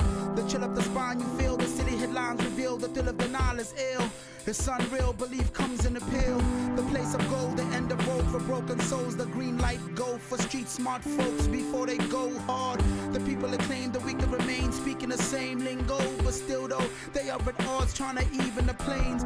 The big cribs, the small shacks, the street kids, the more rats, the schemes that fall flat, the dreams for more cash we living at. White phobia, the big fences, the black moguls with the big Benzes, the currency that cleansed this. Subtle racism, mixed couples, race killings, big scuffles, hate lives between that us and they shit. New York of Africa, you saw the traveler suit on for hustling, big apples, hawker to the corner customers, that hustle, that bustle, that troublesome jungle. We juggle love, happiness, struggle. The city's a puzzle we take from the pieces that crumble and build something from it. Take shifts and doubles and make cribs from the rubble. For the rich, it's bubbles, champagne and sparkle off the back of slave muscle. Them grave tunnels that still claim thousands. The soccer, the cricket, the beautiful nights that offer a reason for you to unite. The city of lights.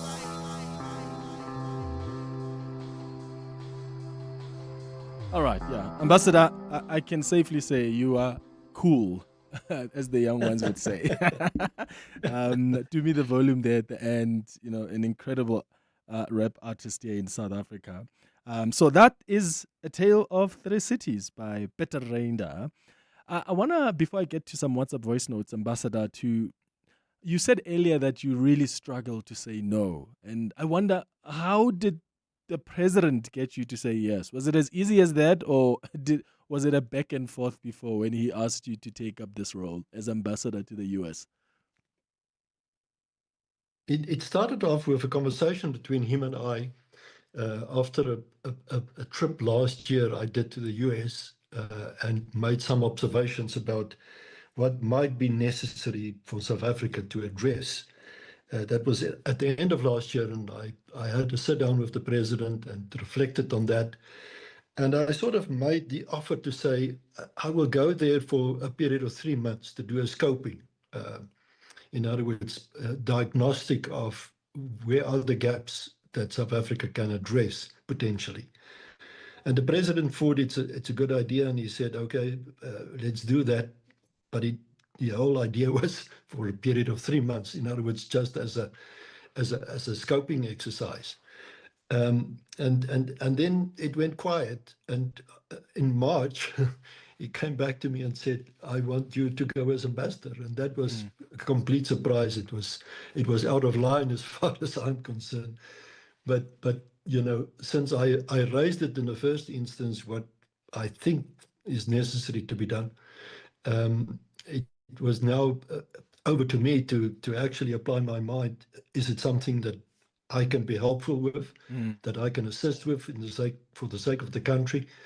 And that is why, you know, it became so difficult to say no, because I was the one in a certain way that initiated the idea, but at the same time, I didn't have in mind to become a full-time representative for the country. Yeah, and I mean, I really get the offer you made to say, let's go and do a diagnosis of where the gaps are, because there are so many gaps in the US. Yeah. I got a shock of my life when I went there, when the president was meeting with Trump, and I was one of the journalists that went with him, and I spent so much time speaking to people in Washington, D.C., and they were so shocked that we don't really have a proper representation there, as in we are not felt.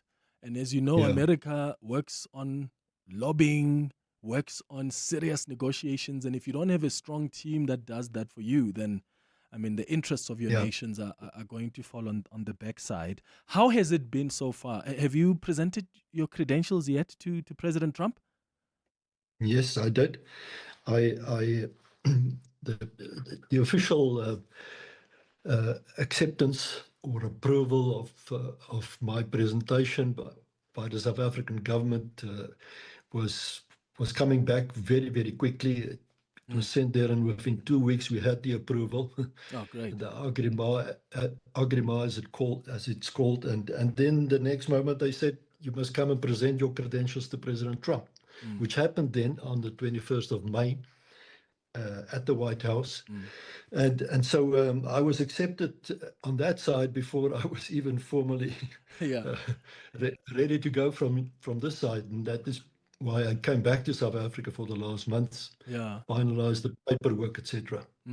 How has it been so far? Are you, and what do you think, what is your strategy, like the top priorities for you now? Because of course, this is not just any other country. There's a relationship here that is completely strained, and there's a need for it to be rebuilt, and that's quite a tall task to place on you as a responsibility. How do you plan to go about it? And so far, your attempts and efforts, how are they being welcomed? Well, my best to describe what I have done so far. The 3 weeks that I spent in Washington, I used to have interviews and discussions with as many people as possible, both on the political side, on the business side, as well as on the civil society side, those that are accessible. In Washington, D.C., there are a lot of think tanks, and they are playing also a very important role in the makeup of policy positions and so on. So I had more than 25 such discussions and interviews with a variety of role players, which informed me about the current status of the South African case as far as DC is concerned. And then I came back. I had the opportunity to meet back in South Africa with a wide range of ministers and other role players that form policy positions on the relationship between South Africa and the US. Also with business on a regular basis during the last month. So what it enabled me is to make myself at least feel prepared for what lies ahead. So what lies ahead is that there are two aspects that we have to address. The one is the political side. There's the executive order issued by President Trump in February last year, which still stands. And we have to find a way to get around that, or at least try and get it revoked, which is not going to be easy because it's President Trump and it's the White House that sits behind that. The other side is, of course, our trade relations and encouraging investment from the US side to South Africa. It's not as if there's nothing going. I mean, there are more than 500 companies from the United States operating in South Africa with great success and to our benefit because it creates jobs. But we would like to see more of those. So those are the two main elements that we have to address. If you ask me what is the final measure of success for us, I think it's about bringing jobs to South Africa. And that should be the sole purpose of our total endeavor. And if we can succeed in doing that, then it means we are on the right track. In the meantime, I think I can say, succeeded in building a relationship with Ambassador Brent Bozell, the U.S. ambassador to Pretoria. We have developed a good relationship. We're talking to each other on a regular basis. I will even see him again before I leave next week. And that helps because at least there is a point of communication. I can talk to him and he can talk to me. And why it's important to have a decent relationship is because we can be honest with each other. We can talk straight with each other. I can say what the South African government wants, and he can say, of course, what his government wants. But that means we can talk to each other. There's a form of dialogue that is evolving. And that is how we're going to break, in my mind, the stalemate that has developed over a period of time between the US and South Africa. But do you think that I mean, of course, you've got to be optimistic. You want to have the executive order lifted on the South African refugees. But do you think it's going to be as easy as that? Because you still have President Trump, who is still very much convinced that there's a white genocide here. So it doesn't look like his mind is changing or anyone is bringing different facts to him, if at all. So do you think it's going to be tough, or do you think it's based on the conversations you've had so far, you're getting somewhere? It's going to be tough. I have no doubt about that. And there's also the measure of unpredictability because things can change tomorrow. Yeah. Like the executive order in the first instance was totally unexpected. So it's going to be tough, and I'm very honest with myself, at least, about that. But that doesn't mean there's not hope and the possibility of turning it around. Absolutely. In the end, we have to build a network of people on the United States side that are prepared to test the water first of all, and then to give support for our case. We have a lot of friends in the United States on both sides of the house, Democrats as well as Republicans, and we have to utilize the opportunities that will result from that in the networks that maybe unfortunately were a bit neglected over time.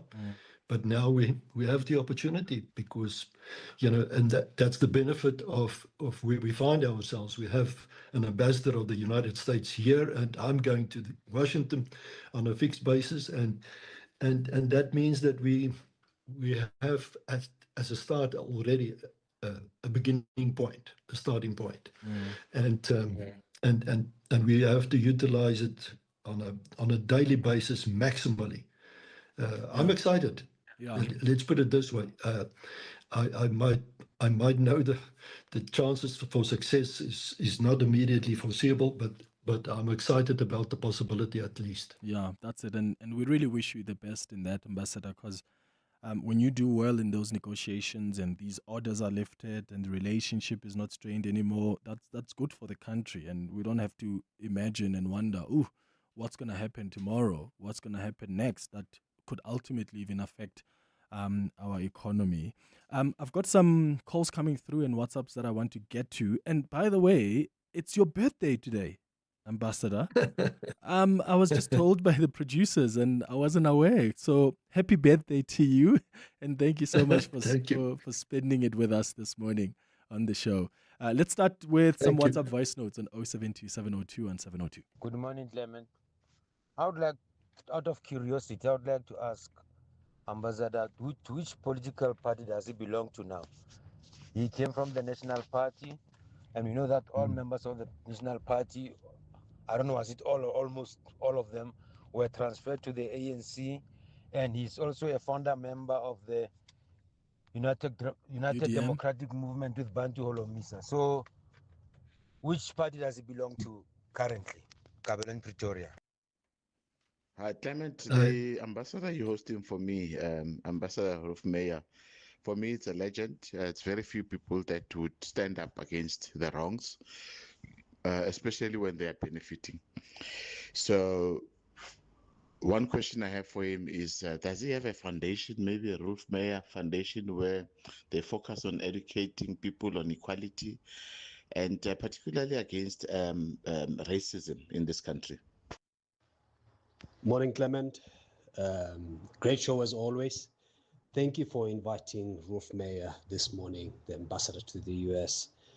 I must confess, I had my misgivings about the man and his past because I grew up under apartheid. Not only that, my first job was at the Truth Commission, so I got to find out a lot about men like him were up to during apartheid.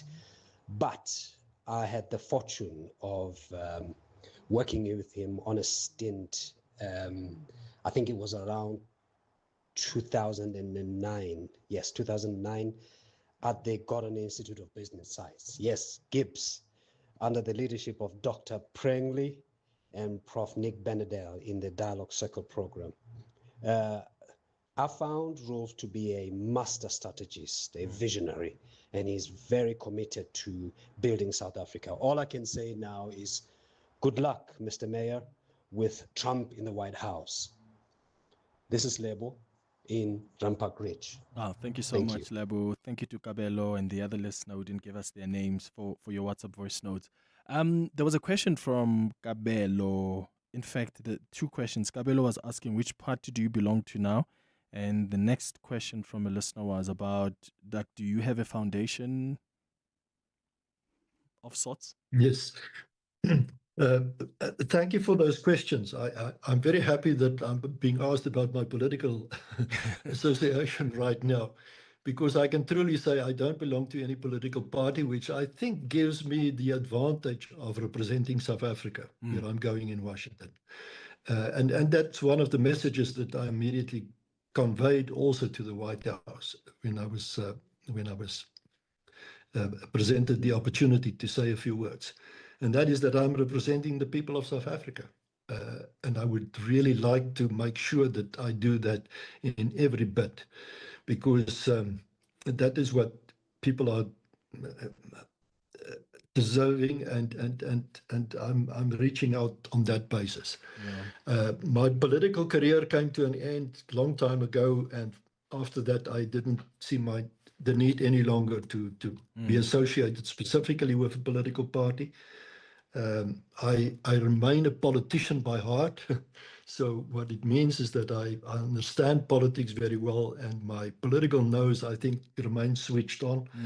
But I'm not associated directly with any political party. And the foundation? I never established the foundation, except for the work that we've been doing with regard to helping the youth in really remote and disadvantaged communities around the country. And for that purpose, we established what is called the Foundation for a Safe South Africa, which led to a project that is called Youth Zones. And the leader of that project currently is a person with the name of Doc Mabela, who was a professional soccer player himself. And it's fantastic work that Doc and his team are doing around the country. We have established more than 50 sites in the most disadvantaged communities around the country. I'm very proud of what these guys are doing. But for the rest, we shared the South African experience both abroad and locally on an ongoing basis through an institution that we established 13 years ago, which is called In Transformation Initiative. That's an NPO. It's ongoing. They will proceed with the work while I'm away. And I'm very happy with the kind of work that we're doing there. Yeah. Lastly, let's hear from Mark in Centurion. Mark, thank you for your patience in holding. Good morning. Hi, Clement. Hi, Mr. Mayor. Quick question. You say, and it's correctly so, and I think Ambassador Bozell said the same thing, we've got about 500 or 600 American companies investing in South Africa, providing a lot of jobs. We obviously like to have a lot more companies. There's a lot more jobs being invested, but I would like to ask you, Mr. Mayor, what is the sentiment of black economic empowerment and having to hand over 30% of ownership of this investment of companies in order to invest in South Africa, and how does it affect the investment drive of American companies possibly into South Africa? Got you. Thank you so much, Mark in Centurion. Ambassador, I think I've got about 20 seconds left. Is that something that's come up in your discussions around BEE and concerns raised? Yes, it's one of the official subjects that has come up from the American administration side on a regular basis. We are addressing that. The government has already addressed it by means of creating alternative incentives for black economic empowerment that would not require necessarily equity-based participation. So I think there are answers to that, and there are ways to overcome the challenge that is being seen from the American side. If you speak to American companies operating in South Africa, they are not necessarily experiencing it as a detriment or an inhibitor. But the point is, there is the political view, if not the perception, on the side of the American administration we have to address, and we are in constant conversation about that. Yeah. Ambassador Rolf Meyer, thank you so much for making time. As always, I appreciate you, and we really wish you the best in your efforts, your endeavors, because if you do well there, this country does well. So Thank you, and thank you for making time for us this morning. You've always moved in living color because your greatness was never monotone. Now let the world marvel at you in the all-new Aura 5 SUV, crafted with modern design, luxurious interior, and intelligent tech. Make your next move in the all-new Aura 5 SUV, starting from only 364,900. Visit gwm.co.za for T's and C's and to book a test drive. GWM, go with more. If you're a fan of the beautiful game, you'll recognize this. And this. But what about this? It's your chance to score big time. Win your share of up to 2 million rand with Standard Bank. It's game day every day. To enter, open and use any qualifying Standard Bank account, in-app or in branch. Already a Standard Bank customer? Sign up for Standard Bank Connect online to get a bonus entry. Standard Bank is an authorized FSP and registered credit provider. T's and C's apply. As we gear up for the 702 Josie Majosi Walk the Talk, hosted by the City of Joburg on Sunday, the 26th of July, we're inviting you to help us make a difference this winter.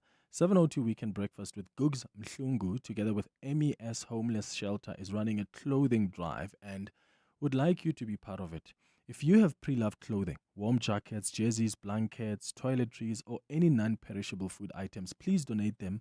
Drop your items off at our 702 studios at 15 Fredman Drive in Sandton. Together, we can bring warmth and dignity to those who need it most. Every single item makes a difference. MES is registered for non-profit company that has been changing the hearts of the inner cities of Joburg, Cape Town, Gqeberha, and Kempton Park since 1986. 702, let's walk the talk. This is EWN. Good morning, I'm Sfiso Zulu. The case against 3 suspects accused in the alleged 14.9 million rand precious stones robbery has taken a dramatic turn after the state withdrew charges against accused 2 businessmen, Etienne van der Walt. The state has also told the Johannesburg Magistrates Court this morning that it's continuing with the charges against Kershaw Lee Stolz and Adrian McKenzie, who are currently applying for bail. The trio has been in custody for more than a week after handing themselves into police in relation to the case. They're accused of robbing a man in Killarney of the precious stones in 2023. Prosecutor Advocate Ncebantelwa. We are withdrawing charges against accused number 2. And now, Your Worship, we are going to be proceeding with accused 1 and 3 bail applications. And Your Worship, the charge falls under Schedule 6 in that it was a robbery with aggravating circumstances where firearms were wielded and there was a threat of an infliction of a bodily harm. UK authorities are continuing with their investigations after confirming that the wife and 2 daughters of alleged triple murder accused Ndodana Chuma died from blunt force trauma. The findings come as the British national remains in custody in South Africa, where he faces firearm-related charges before extradition proceedings to the UK can begin. The bodies of Notabo Chuma and her 2 daughters, 15-year-old Natalie and 5-year-old Nala, were found at their home in Bedfordshire, east of London, earlier this month. Chuma was arrested on Friday at a relative's house in Kensington on Gauteng's Isrand. Nkosi Malingamnisi reports. Ndodana Chuma was found in possession of an unregistered firearm during his arrest on Friday. South African authorities say the firearm case must be concluded before extradition proceedings to the United Kingdom can move forward, but have confirmed ongoing talks with their British counterparts. Chuma's case was postponed to next Wednesday to verify his immigration status. British authorities have already released a warrant of arrest for Chuma on the 3 counts of murder, and he's expected to face those charges in the UK if extradition is approved once South African legal processes have been completed. Or see Malingamnisi, Eyewitness News. Bafana and Mamelodi Sundowns midfielder Jaden Adams has been described as a giving person who dedicated his career to inspiring the younger generation. The soccer fraternity is gathering in Stellenbosch this morning to pay tribute to Adams at a private memorial service. The first service this morning, which is currently underway, is reserved for invited expected mourners, while a second service at around 5 o'clock in the afternoon will be open to the public. Adams died on Saturday at the age of 25, prompting an outpouring of grief from across the country. Carlo Peterson reports from Stellenbosch. Family, friends, teammates, supporters and football officials have braved cold and misty conditions this morning to gather here at Stellenbosch Town Hall to honour Bafana Bafana, Mamelodi Sundowns and former Stellenbosch FC star Jaden Adams. The Adams family's spokesperson, Brendan Johnson, describes his close friend as a giving person. He always wanted to create hope for the next generation through his football. I remember him as a giver, he loves to help other people. Johnson says the proposed date for Adams's funeral is the 25th of July. Carlo Peterson, Eyewitness News at Stellenbosch Town Hall. Gold is trading at $4,035.54 an ounce. The rand is at 16.34 to the dollar, 22.9 to the pound, 18.73 to the euro. Brent crude oil is at $84.52 a barrel. In the traffic, look out for faulty traffic lights in Kelvin at Old Pretoria and Norway, in Midrand at Old Pretoria and Olifantsfontein, as well as in Lone Hill at Main and Lone Hill. A fine day in store for Gauteng. The temperatures will peak at highs between 21 and 23 degrees. The top story in EWN this hour: the case against 3 suspects accused in the alleged 14.9 million rand precious stones robbery has taken a dramatic turn after the state withdrew charges against accused 2 businessman Etienne van der Walt. EWN, in touch, in tune, and independent. For the latest, visit ewn.co.za or download the EWN app. Joburg is more than just a city. It's an energy that connects us all. That's what makes this one so special. In 702, Josie My Josie Walk the Talk, hosted by the City of Johannesburg. Enter now on primemediaplus.com. You're with Clement Manyathela On 702. Let's Walk the Talk, streaming on the Prime Media Plus app, DSTV channel 856, 92.7 and 106 FM.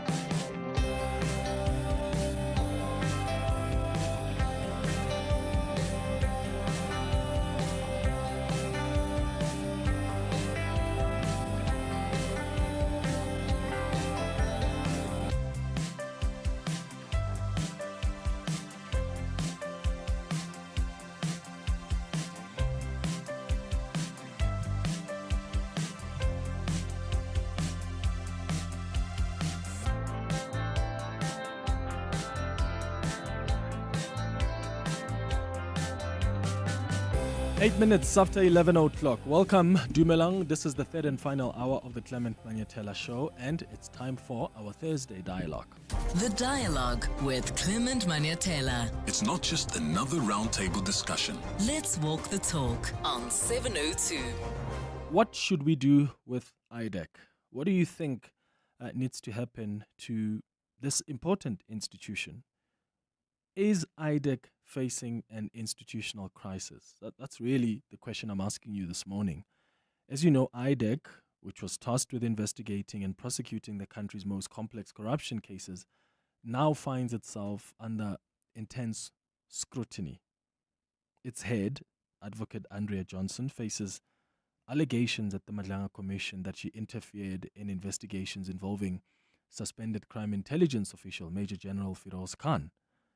The allegation stems from an assault and intimidation case that was opened back in 2018 against then suspended crime intelligence Major General Firoz Khan by another police officer.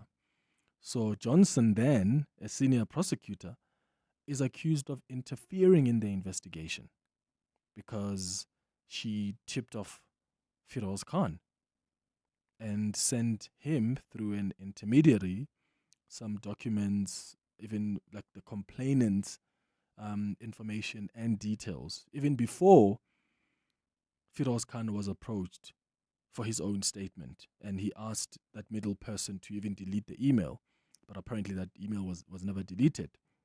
So that's just one part. And then you've got the Madlanga Commission hearing allegations that Johnson instructed investigators not to pursue certain aspects of the case. The Commission has also had evidence on IDAC's conduct and its handling of investigations linked to crime intelligence. And they've questioned whether legal requirements for IDAC to take the cases on, the case of Dumisani Kumalo and other top crime intelligence officers, whether the legal requirement had been met for IDAC to take on these cases. So will IDAC then suffer the same fate as the Scorpions? And should it? Because as I said earlier, we're running the risk here of trapping ourselves into this cycle of replacing institutions without fixing the structural weaknesses that make them vulnerable. The Scorpions are gone, so what? IDAC then gets disbanded, and then what's next? Because the problem here is you've got people who occupy these positions, and when they occupy these positions and they've got factional battles to fight, that's when the wheels really start getting off. What do you think should happen to the head of the institution, Andrea Johnson? There have been reports that the president is considering a commission of inquiry into her fitness to hold office. Other reports suggest that she's preparing to resign. But what we know for sure is that the president is concerned about developments at IDAC. So will she resign as reported? Will she face a commission of inquiry into her fitness to hold office? We wait and see. But I want to know what your thoughts are. What are your reflections? Having heard what you've heard about investigators at IDAC, having heard what you've heard about what Andrea Johnson has done in the past, what do you think needs to happen now? Give me a call on 011-883-0702. WhatsApp's on 072-702-1702. So on the line now, joining me for this conversation, we've got Paul Hoffman, who is the Accountability Now Director. Mr. Hoffman, thank you so much for joining us. Good morning. Thank you for the invitation, Clement, and good morning to you and your listeners. Teboho Gas is the founder and chairperson of Public Interest South Africa, also joining this conversation. Thank you so much, Mr. Gas, for joining as well. Good morning. Good morning, and thank you for having me, Clement, and good morning to all my companies. And we also have Dr. Jean Redpath, who is a senior researcher at the Dala Omar Institute at the University of the Western Cape. Dr. Redpath, thank you for also joining us. Good morning. Good morning to you and your listeners. Let me start with you, Mr. Hoffman, because your organization is one of those that has gone as far as calling for IDAC to be disbanded, if I'm not mistaken. What convinces you that the institution is beyond reform, rather than just simply requiring new leadership? Yes, I'm afraid IDAC is simply a pale shadow of the Scorpions, who were closed down by a simple majority in Parliament. And IDAC is vulnerable to the same fate because of the manner in which Parliament has structured IDAC as a unit within the National Prosecuting Authority. It is just too vulnerable to dissolution at the instance of a simple majority, which wishes to repeal the legislation. What we actually need is a body that is secure in tenure of office, not because I say so, but because the Constitutional Court has said so in the leading cases concerning the Glenister litigation. In that litigation, the court said what we need to deal effectively with corruption is a body, a single body, outside of executive control that is able to get on top of the problem of corruption in South Africa. Now, both IDAC and the Scorpions are located legally as a unit within the National Prosecuting Authority, and they don't have any independent structure, such as the judiciary and the Chapter 9 institutions have. We have long punted the idea that our anti-corruption body should be a Chapter 9 institution. What we also need to understand is that the National Prosecuting Authority is not an independent body, and it has been so badly gutted by state capture that it will take years to recover from the ravages of the saboteurs deployed in its ranks to protect the corrupt. It's operated as a program within the Department of Justice. It's not independent. It is subject to the Minister of Justice having final responsibility over it, and the Minister has to concur in all prosecution policy in terms of Section 179 of the Constitution. The leadership of the NPA is an executive appointee. Shamila Batoyi and Andy Matiba were both appointed by Cyril Ramaphosa. The accounting officer of the NPA is the Director General of Justice. He's not even a member of the NPA, but he's there. And because the NPA is in such a parlous condition, it will be incapable of attracting the kind of recruits and the trained specialists that they need to populate an anti-corruption body. Those anti-corruption personnel who have any self-respect will balk at the possibility of facing the same fate as the Scorpions. And of course, we all know that the NPA is grossly underfunded due to the ravages of state capture and the general state of the economy, which is largely caused by corruption. So for those reasons, we have been saying, and we said this, I've been quoting from a letter I wrote to the President just before he signed IDAC into law, imploring him not to do it. But he carried on, and now we sit with the consequences of the wrong decision making and the failure to implement the Glenister rules. Yeah, and I wonder if the challenge is really, and let me come to you, Mr. Haas. Is the challenge here the institution and how it's governed and how it's structured, or is the problem here some people who work for the institution? Because whatever new body that may come up are still human beings that are going to work there, who may have their own factional fights, who may use the powers that they have to go after their opponents. So should we be viewing these allegations as an isolated controversy surrounding Advocate Andrea Johnson or certain investigators, or it's the integrity of the institution itself that's at risk here? Yeah, thank you for that question, Clement, as well as Advocate Hoffman for setting the ground. Let us remind ourselves what IDAC sought to replace or to plug. It was to plug the void left by the dissolution of the Scorpions 2, and obviously emanating from Glenister 2 judgment.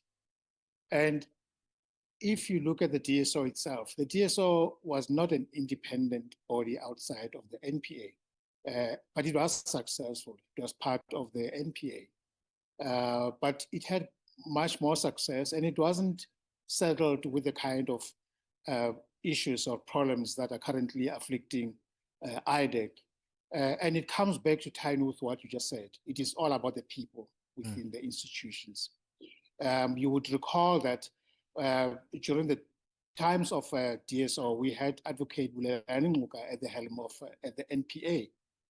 And it seemed to us and everybody that DSO was working as it was intended to. Now we had a what you'd call, what many people even refer to derisively as Scorpions from Temu, which is IDAC in its current form, which has had very turbulent environment whereby NDPPs since the establishment, and even before the establishment of IDAC, were people of questionable integrity, sorry if I may say so, or they had not forget about the integrity. They had challenges in terms of how they actually managed the institution of the NPA, where we had the APA regressing in terms of its performance, and the politicization of the NPA was strong, and therefore the NPA and whatever entities that fell within it, that is in this case ID and then later IDAC, would be hobbled because of the queue that emanated from the heads of the NPA. So you're quite right. It is not so much the institution, it is the people within the institution of IDAC, and which also take a cue from the people at the helm of the NPA. Now, having said that, the question is, should we dissolve should we dissolve IDAC? And the question from my end is, perhaps maybe that's not needed. What is needed is to make sure that it is reconfigured to work as envisaged from the Glenister 2 judgment as an independent body. So in other words, have it off the NPA, and all it takes is it's a legislative change, and then make sure that you configure it in a manner that it is as independent as it is intended by Glenister 2, and to make sure that it does not have the kind of quagmire that it finds itself in. For example, the president appoints the head of the IDAC, but administratively the head of IDAC reports to the NPA head, which is the NDPP.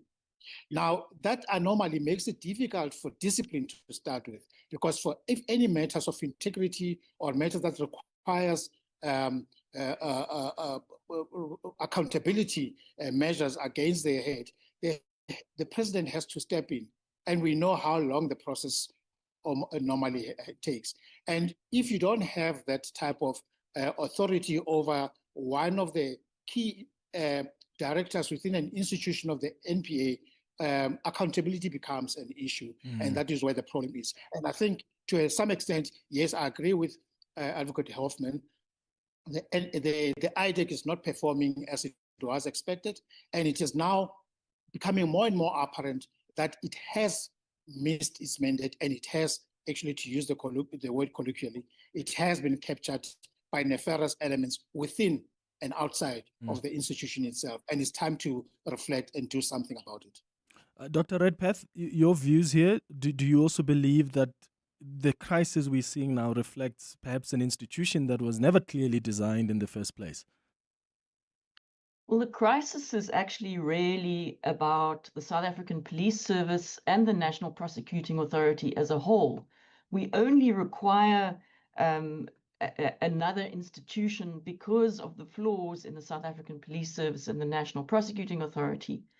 We know that Chapter 9 institutions have not covered themselves in glory in South Africa and have not done what we would like them to do.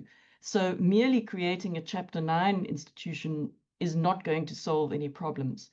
What we need urgently is to fix the institutional framework for the National Prosecuting Authority. And as Tebogo and Advocate Hoffman have both pointed out, the top people in the National Prosecuting Authority, and this is not only the National Director, it's the National Director, it's the Directors of Public Prosecutions in the divisions, it's the Deputy National Directors, it's the Investigating Director. All of them are simply appointed by the President without any transparent process and with very minimal qualification requirements. Then, on the other hand, they have, as Tebogo correctly pointed out, this very difficult removal procedure. So you have a very easy way of appointing people in without making sure they are absolutely the correct people we need, and a very difficult way of removing them if there is any kind of concern and problem. Compounding this is that they don't serve clear terms of office of 5, 7, or 10 years. Everybody except the National Director serves until age 65. So built into the top leadership structure are these problems. Then, as the previous speakers have already pointed out, the legislation creates an entity that is dependent on the Department of Justice and on the Minister for financing. If the NPA wants to hire a forensic accountant or a specialist advocate for a particular case where they don't have that kind of capacity in-house, they have to go through Section 38 of the Act, through the Minister, through the Department of Justice, and through Treasury. You can imagine how difficult that situation is. So in many respects, the National Prosecuting Authority, of which IDAC is part, is hamstrung by the legislation which created it in the first place. Got it. All right, it's 24 minutes now after 11 o'clock. I'm going to take a quick ad break. We'll continue this conversation after the break. You're up before everyone else. You're building something real. Absa Business Banking, powered by Visa, gives you everything you need to get going. Open a business account in 10 minutes. Buy a point-of-sale device for $7.99 and get a credit card all in one place. We get it. Running a business is hard. Your banking shouldn't be. Search Business Starter Pack. Your story matters. ABSA is an authorized FSP and registered credit provider. T's and C's apply.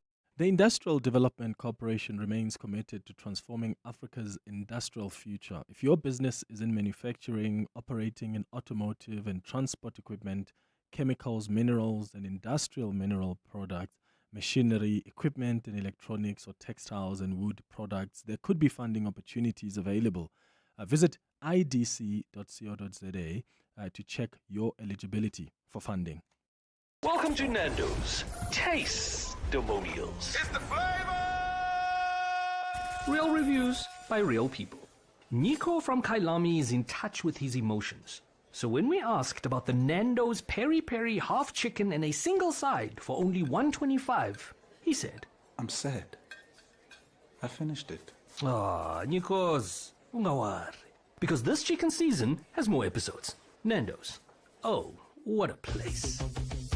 The countdown to Food Forward SA's Mandela Day Packing Event 2026 has begun. Join us Friday, 17 July, and spend your 67 minutes making a real difference. Together, we'll pack and sort groceries that will feed thousands of people facing food insecurity across South Africa. Be part of the action. Tickets are on sale now at webtickets.co.za. Food Forward SA, securing quality food, nourishing lives, in association with 702. What is your business here? You didn't start your business to play it safe. You took the leap, made the bold move, and now it's time to make the next one. This week, 702 and Budget Business Insurance are giving small businesses the chance to win their share of 100,000 Rand with the Budget BizBucks Bonanza. Enter on primemediaplus.com. Tell us about the boldest move you've ever made in your business and what your next one will be. Then get an obligation-free Budget Business Insurance quote. 702 Breakfast with Bongani Bingwa could call you. Budget Insurance is a licensed non-life insurer and FSP. T's and C's apply. The Dialogue with Clement Manyathela. It's not just another roundtable discussion. Let's walk the talk on 702. It's 27 minutes after 11 o'clock. I want to bring in someone else in this conversation, and I'll get Dr. Redpath, Mr. Haas, and Mr. Hoffman to come in after the headlines. Peter du Toit is a News 24 assistant editor joining us on the line. I read an opinion piece that he wrote, I read it this morning, about the role of crime intelligence in the demise of institutions like the Scorpions and SARS, and if IDAC is going to fall, look at the role of crime intelligence. That's basically part of what Peter du Toit says in this opinion piece. So I thought let's bring him in so we hear also the other side from those who say it's captured, it's not independent, it was designed wrongly and not clearly in the first place. So Peter, thank you so much for also joining this chat. Good morning. Good morning, Clement. Thanks for having me. So one of the things that you touch on in your opinion piece is that every time there's a major inflection point for our country's battered criminal justice system, the country's network of spooks and counterintelligence officers seem to be at the center of the events. Just explain to our listeners what you mean here in relation to what's happening here at IDAC. Clement, yeah, look, let me just off the bat say I'm in complete agreement with Jean Redpath and Paul Hoffman about the structural impediments and the legislative impediments which prevents IDAC from fulfilling its full mandate. At the end of the Scorpion's lifetime, those same problems were highlighted, and those problems persist. So the structural issues that we've got with the NPA, with the Department of Justice, with budgeting, with operations, that remains. What I argue in the piece, Clement, is that crime intelligence, the country's vast network of spies that resort under the State Security Agency, crime intelligence, have always been involved over the last 20 years whenever there has been an inflection point like this. And I argue in the piece that we need to be cognizant of the context within which these organizations and law enforcement agencies function, the contested terrain in which they operate, and what we saw with the Scorpions and what we saw with the high-risk investigations unit at SARS in 2013, 2014, was when they started moving close to the political elite, when they started notching up and registering some successes in as far as high-level corruption linked to politicians were concerned. That's when the heat was started to be turned up on them.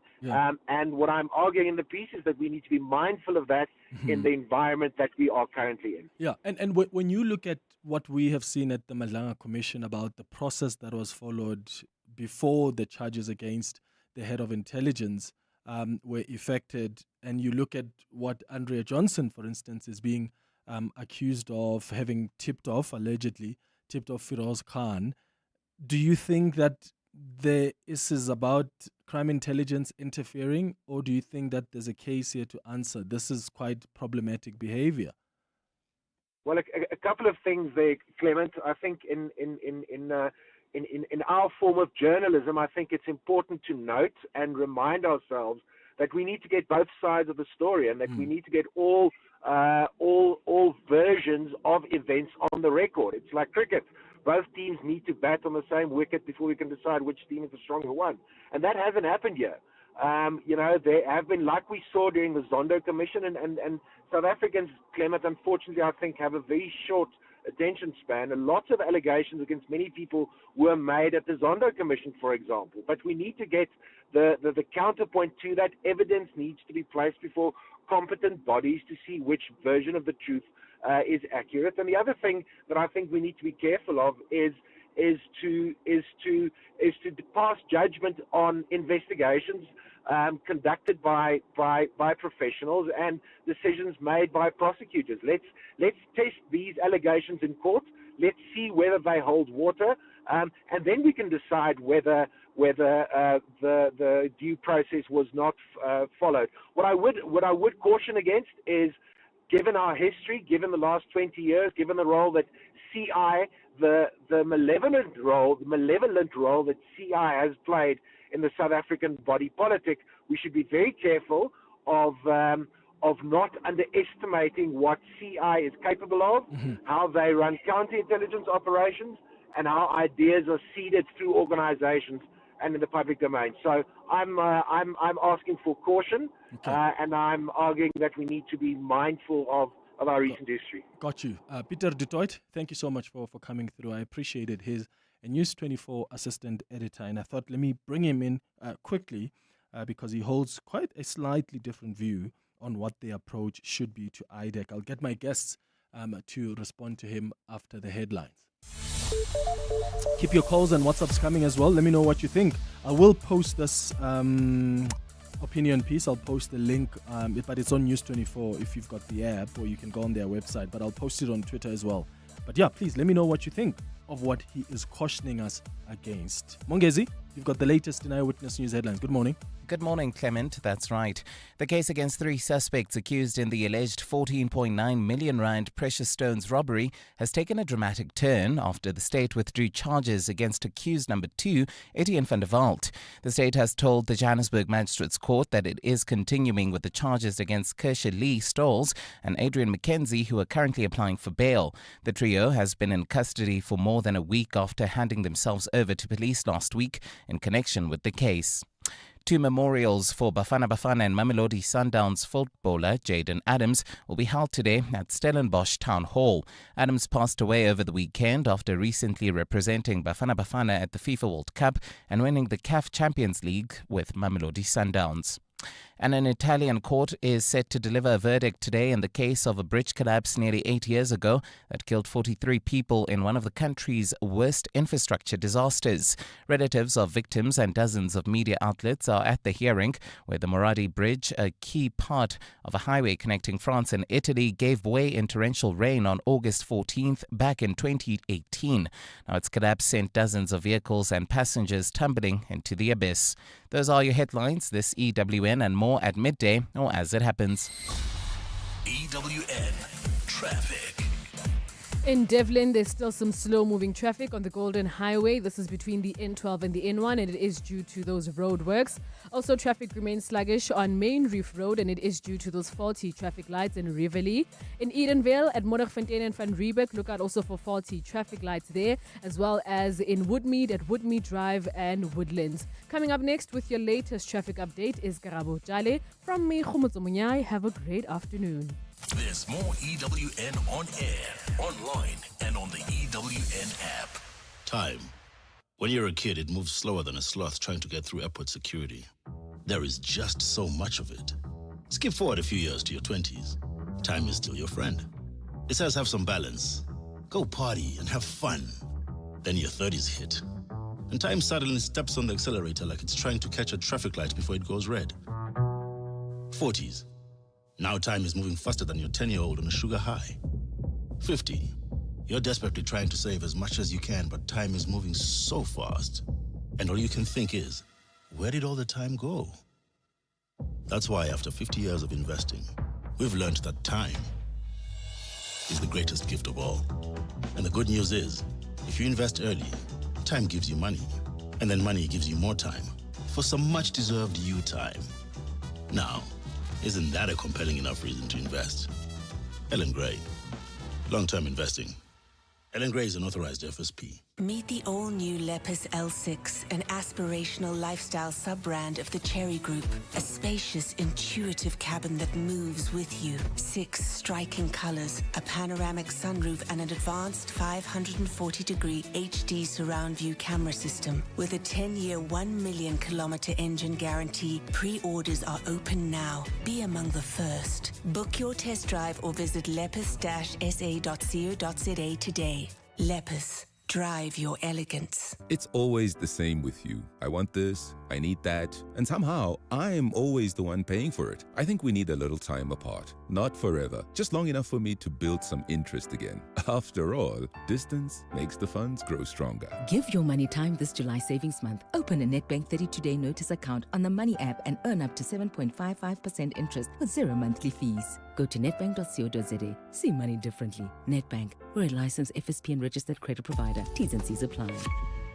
The Dialogue with Clement Manyathela. It's not just another roundtable discussion. Let's walk the talk on 702. It's 23 minutes before 12 o'clock. On our Thursday Dialogue this morning, we're looking at the crisis that really has befallen IDAC. Is IDAC facing an institutional crisis? You've heard from my guests, Paul Hoffman, Tebogo Khas, Dr.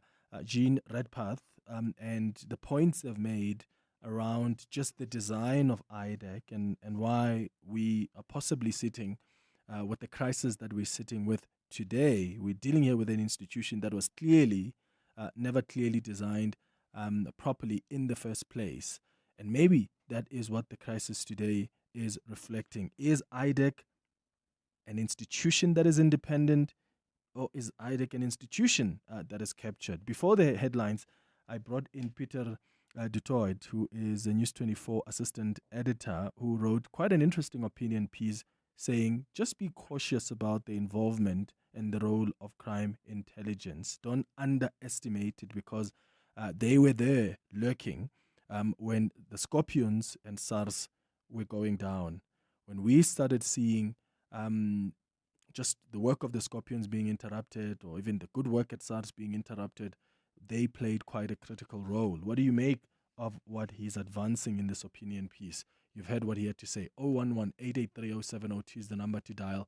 WhatsApp's on 072-702-1702. Mr. Hoffman, let me come to you and give you an opportunity to respond to what Peter du Toit is cautioning us against here. I mean, could we be dealing with a crime intelligence that's interfering and wanting to see or make IDAC appear here as an institution in crisis, or the issues that you're raising around how IDAC is designed go far beyond interference by any external factor? Yes, I think that Peter du Toit is running the demise of the Scorpions and the unhappiness in SARS together in his recollection of the history. The Scorpions were disbanded because a resolution was taken at its Polokwane conference in 2007 by the ANC to close down the Scorpions and to replace the Scorpions with what turned out to be the Hawks in due course. And the Hawks is a priority crime investigation body which falls within the South African Police Service. And when Mr. Glenister went to court, the the take-home message from the second case that he took, the one that's called Glenister 2 today, is that, and I'm quoting the court now, our law demands a body outside executive control to deal effectively with corruption, unquote. Now, you can stand on your head and whistle Dixie. You cannot say that the NPA is outside executive control. And because IDAC is part of the NPA, it also is not outside executive control. It is true that crime intelligence has played a malign role in the past couple of decades in South Africa, but we ought not to overemphasize its importance, and we also ought to remember that the Scorpions found a way of dealing with the situation without getting police crime intelligence involved in their work. The Scorpions' Troika methodology combined the talents of investigators, prosecutors, and corruption intelligence operatives in dealing with corruption as a specialized form of crime. Now, what the court said, among other things, was that you can characterize your anti-corruption rather than anti-crime machinery of state by way of what we have at Accountability Now have called the STIRS criteria. STIRS is an acronym. So you have a body, not many bodies, but a body of specialists who are trained in anti-corruption work as specialists in anti-corruption work, who are independent or adequately independent of the executive branch of government and are resourced in guaranteed fashion, because that's half the problem. If you're looking over your shoulder and wondering whether you're going to still have budget next week, then you are not resourced in guaranteed fashion. And the last S in STIRS is secure tenure of office. So specialized, trained, independent, resourced, and secure in tenure of office. That's what you need. It's not what you need for the NPA in general. The NPA does good work on common law crimes. The NPA is quite capable of fulfilling its mandate to the extent that the mandate that it has does not involve serious corruption and organized crime. And that is why, pending in Parliament at the moment, there are two bills which envisage the establishment and the empowerment of a new Chapter 9 institution that will be called the Anti-Corruption Commission under Chapter 9, with the task of doing what the Scorpions used to do well and what the IDAC has been doing rather badly during its short term of office. I hear what Jean Redpath says in relation to Chapter 9s not being all that they could be. That is a consequence of cadre deployment, and it does not mean that the Constitution has been changed. The Constitution requires that your Chapter 9 bodies be independent and impartial in the way they work. And nobody cares about it if it's a funny sideshow. But if it is an anti-crime body, you can be sure that it will be protected against invasion of its... Yes. And Mr. Haas, your thoughts on the cautioning by Peter du Toit? Do you think he's got a point here that, well, just don't underestimate the involvement here, possible involvement of crime intelligence? Yeah, I mean, Peter has got a point there in cautioning such potential involvement. In fact, it's no longer potential. We know that crime intelligence role has been exposed in terms of the negative effect that it has had on policing in general and the criminal justice system in particular. I mean, the criminal justice system in general and policing in particular. But that caution must also be extended to the media itself, which cannot be sanctimonious because it's got a role to play. It's insidious relationships or it's insidious behavior in setting itself and encouraging the kind of distortions or reporting that has emerged within the criminal justice system, especially crime intelligence, through leaks, which tend to buttress one faction over the other, is very dangerous to our democracy. And we've seen that when it actually even put in peril the lives of witnesses and whistleblowers, when some sections of the media would go on and even disclose safe houses of witnesses for crime intelligence, because that serves one section within the crime intelligence. So yes, certainly the media itself also has some fingers pointing back at it, and we need to have a serious conversations to say, on the one hand, when it suits the clickbait, when it suits your sales, it's okay to make sure that you buttress one. I mean, I'll be personal. Public interest has come under attack for having called on individuals within IDAC to shape up or sheep out. In fact, our contribution for our demand for accountability has been recast as attacking the institutions of the NPA and IDAC in circumstances where we actually say deal with the individuals within the system to make sure that the system functions as intended. The very same media that comes today and talk about caution and all that, those are the very same media who actually create a buffer as protects IDAC or individuals within IDAC or the NPA from being called upon to account. So we mustn't be sanctimonious or speak from both sides of our mouth, including the media, including civil society, including those within the system itself. So yes, it's okay to call for caution, but caution goes this caution goes across the board, and there's more caution to be shared. Amongst all the protagonists in this space. It's now 13 minutes before 12 o'clock. After the break, I'll give Dr. Redpath an opportunity to respond.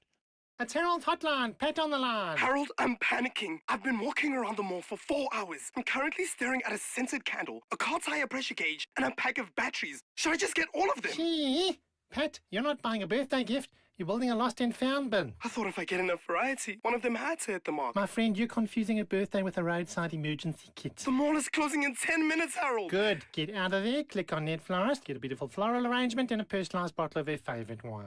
Net Florist. It's easy to show you care. Joburg, it's time to show up for our city. On Sunday, 26 July, join thousands of Joburgers for the 702 Josie My Josie Walk the Talk in proud partnership with Standard Bank. Walk through the heart of Johannesburg, celebrate its rich history, and experience the positive growth taking place in the CBD. As a committed partner, passionate about the growth of our city, Standard Bank invites you to be part of a movement that's helping build a safer, stronger, and spirited Josie for generations to come.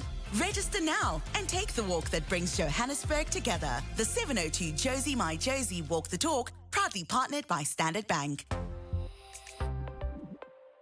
Residents are reminded that Rand Water will undertake the second and final phase of its planned maintenance on the 17th of July from 7 a.m. to 7 p.m. During these 12 hours, several Johannesburg water systems may experience poor pressure or no water. Residents are encouraged to store water in advance and use it sparingly during the maintenance period. Systems affected include Sandton, Midrand, Randburg, Roodepoort, Soweto, Lenasia, Orange Farm and surrounding systems. For updates, follow Johannesburg Water communication channels, brought to you by Johannesburg Water, a water and sanitation utility that cares.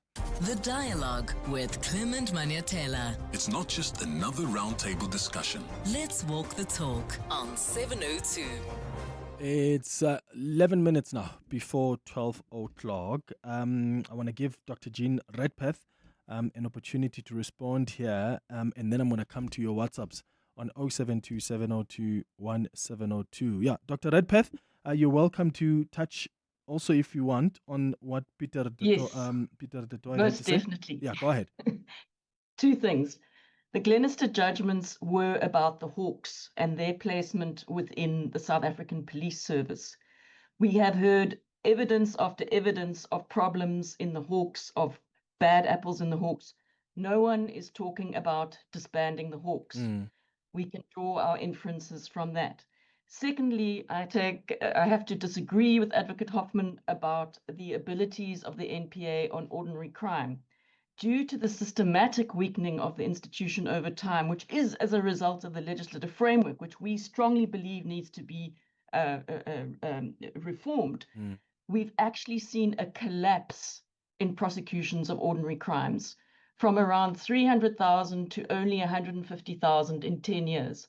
We have seen an absolute decimation in the prosecution of sexual offences, even though this is an absolute priority in the current political environment. So it's absolutely not true that the NPA is doing a good job. However, it is absolutely true that we need an investigative agency attached to the prosecuting authority like IDAC, because it is only the prosecuting authority in terms of our constitutional framework that can prosecute ultimately. So whoever investigates, all roads lead to the prosecuting authority. The prosecuting authority must be the strongest, most capable, accountable, and independent as we can make it. Currently, it is absolutely not that. And there are very clear ways to fix that, starting with appointments, starting with the requirements to be a prosecutor. Prosecutors don't need to be lawyers. And Andrea Johnson entered the NPA as a graduate. There is a need to increase the capacity of the organization. The salary structures were destroyed over the time of state capture. There is so much that we can do, and it will not just help with corruption, but with the crime and extortion and general lawlessness that our country is facing. And it is an absolute priority and should be an absolute priority of this government. Here's some WhatsApp voice notes that have come through on 072 702 1702. Morning, Clement and your guest. For me, I just feel like if we really need to have a clean IDAC or a future group of IDAC of some sort or Scorpion of some sort, I think the politicians need to stay out of it. It needs to be proper independent. And also the people that they hire, they don't need to be like politically involved, because that's where the problem lies. Because now when you know a politician, then come a problem that involves that politician, then you're going to do favors for them, then they're going to whisper something, then you're going to do something for them. So I think politician needs to be out, and then people who get hired needs to be out of politics and everything that has to do with politics, because that's what ruins everything. Hi, Clement and the team. My question to your guests is, isn't that the challenge we are confronted with is about the set of skills which these individuals have, since we tend to rely on technical skills while ignoring other skills like conceptual skills? Because technical skills is great for a line manager or for a supervisor. But in order to be a leader who will be able to formulate structures, systems, and strategies, you need other skills like conceptual skills. David in Parkwood. Thank you so much, David. Mr. Hoffman, do you think those are the skills that are needed here? Yes, I think what your caller is referring to is regarded by human resource management people as sapiential authority. It means clout in plain English. And if you try and put people in charge of anti-corruption work who lack sapiential authority, you're on a hiding to nothing. It has to be somebody who is his own boss, which is why the court in Glenister 2 said a body outside executive control that is adequately independent is required to deal with corruption. And Glenister was not just about whether the Hawks are adequate or not. Glenister 2 found that the initial incarnation of the Hawks was an inadequate response to the closure of the Scorpions, and it came up with this formulation of our law demands a body outside executive control. And that may have been watered down. That's a matter for argument. When the next court in the third Glenister case, which was about the adequacy of the Hawks as an anti-corruption body, in that matter, they decided that adequate independence of a body is what is required if we are going to deal with the scourge of corruption in our society. So yes, certainly the people in charge of our anti-corruption machinery of state have to be adequately independent and in possession of the clout that is needed to be in charge of anti-corruption work. Yeah. Well, thank you so much to all of you for joining us for this important conversation. Paul Hoffman, Accountability Now Director, Tebogo Gas, founder and chairperson of Public Interest South Africa, and Dr. Jean Redpath, who's a senior researcher at the Dalla Omar Institute at the University of the Western Cape. And thanks to Peter du Toit, who came in earlier to talk to us about this opinion piece that he's written saying we need to be quite cautious of the involvement of crime intelligence in the demise of some of our most important institutions. But I suppose the reality is now we're sitting with allegations, in fact, not allegations, we're sitting with revelations coming out of the Madlaga Commission that's really showing some interesting dynamics, in fact, concerning dynamics on the part of investigators at IDAC and more so on the part of the head of IDAC. So where does that leave us? 3 minutes before 12. On Sunday, 26 July, the entire city unites for the 702 Josie My Josie Walk the Talk. Walk the Talk. And because Joburg is more than just a city, we'll be walking for the people. So join us and help make a difference to homelessness in the city by entering on primemediaplus.com and donating vouchers. Donate a voucher. Which is a cashless way to give, helping people experiencing homelessness access a hot shower, a meal, a bed, or more support. Anybody can join and everybody can donate. 702 Josie My Josie Walk the Talk, hosted by the City of Johannesburg. Enter and donate now on primemediaplus.com. Right, gang, are we all in? Liam? Here. Ethan? Here. Andrew? Here. Luca? Yeah. Amelia? Yeah. Violet? Yeah, Mom. Introducing the Chungun CS75 Pro, a powerful turbocharged engine, modern safety features, and room with 7 seats for everyone. Hey, that's not everyone. You forgot Choppy, Mom. Oh, Choppy. The all-new CS75 Pro. Chungun, driven to evolve.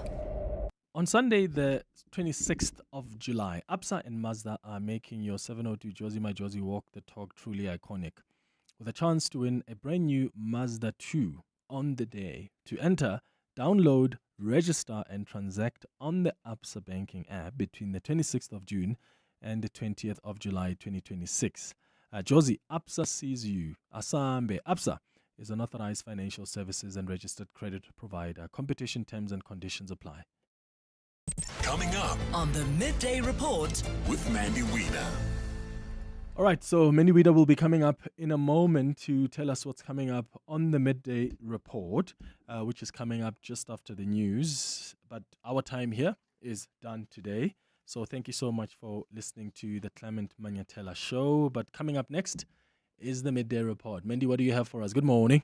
Sure, you don't even let me run into the studio and sit down, hey? I know. I had to fly down the stairs. I was so late. I'm sorry about that. Great. Catch your breath there and let us know what's coming up. So we're going to pick up on the Madlanga inquiry. The IDAC investigator, Padiachi, is on the stand. Is he still on the stand? Yeah. Oh. There's issues around his affidavit as well. So we'll have a look at that.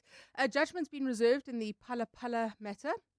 And we'll hear from Makashule Ghana, who's the chairperson of the committee. And then activists in Durban are releasing a report about the conditions of refugees that are waiting to be repatriated or deported. Look, I thought I was fit. Okay? You are. Clearly not. You've managed to speak for 50 seconds straight, so that is good. And then Jaden Adams' memorial service underway in Cape Town. And then a great book this week on our Book of the Week. It's about being brown, queer, and Indian from Prev Reddy. If you know Auntie Shamila on TikTok, he's a comedian and he's written a wonderful book. So I've chatted to him. All right, that's what's coming up on the Midday Report with Mandy Wiener. Let's give you an opportunity to catch some breath before she starts her show after the news. Thank you for listening. We'll be back tomorrow between 9 and 12. Have a beautiful day, my friends. Bye-bye. This is EWN.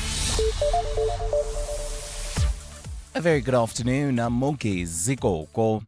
We begin with news just in. The Johannesburg Magistrates Court has granted Keisha Stolz and Adrian McKenzie bail in their 14 million rand theft case. Now, during proceedings, the state told the court it would no longer be opposing bail for the remaining two accused in the alleged 14.9 million rand precious stones robbery case. Now, the pair have been in custody for more than a week after handing themselves over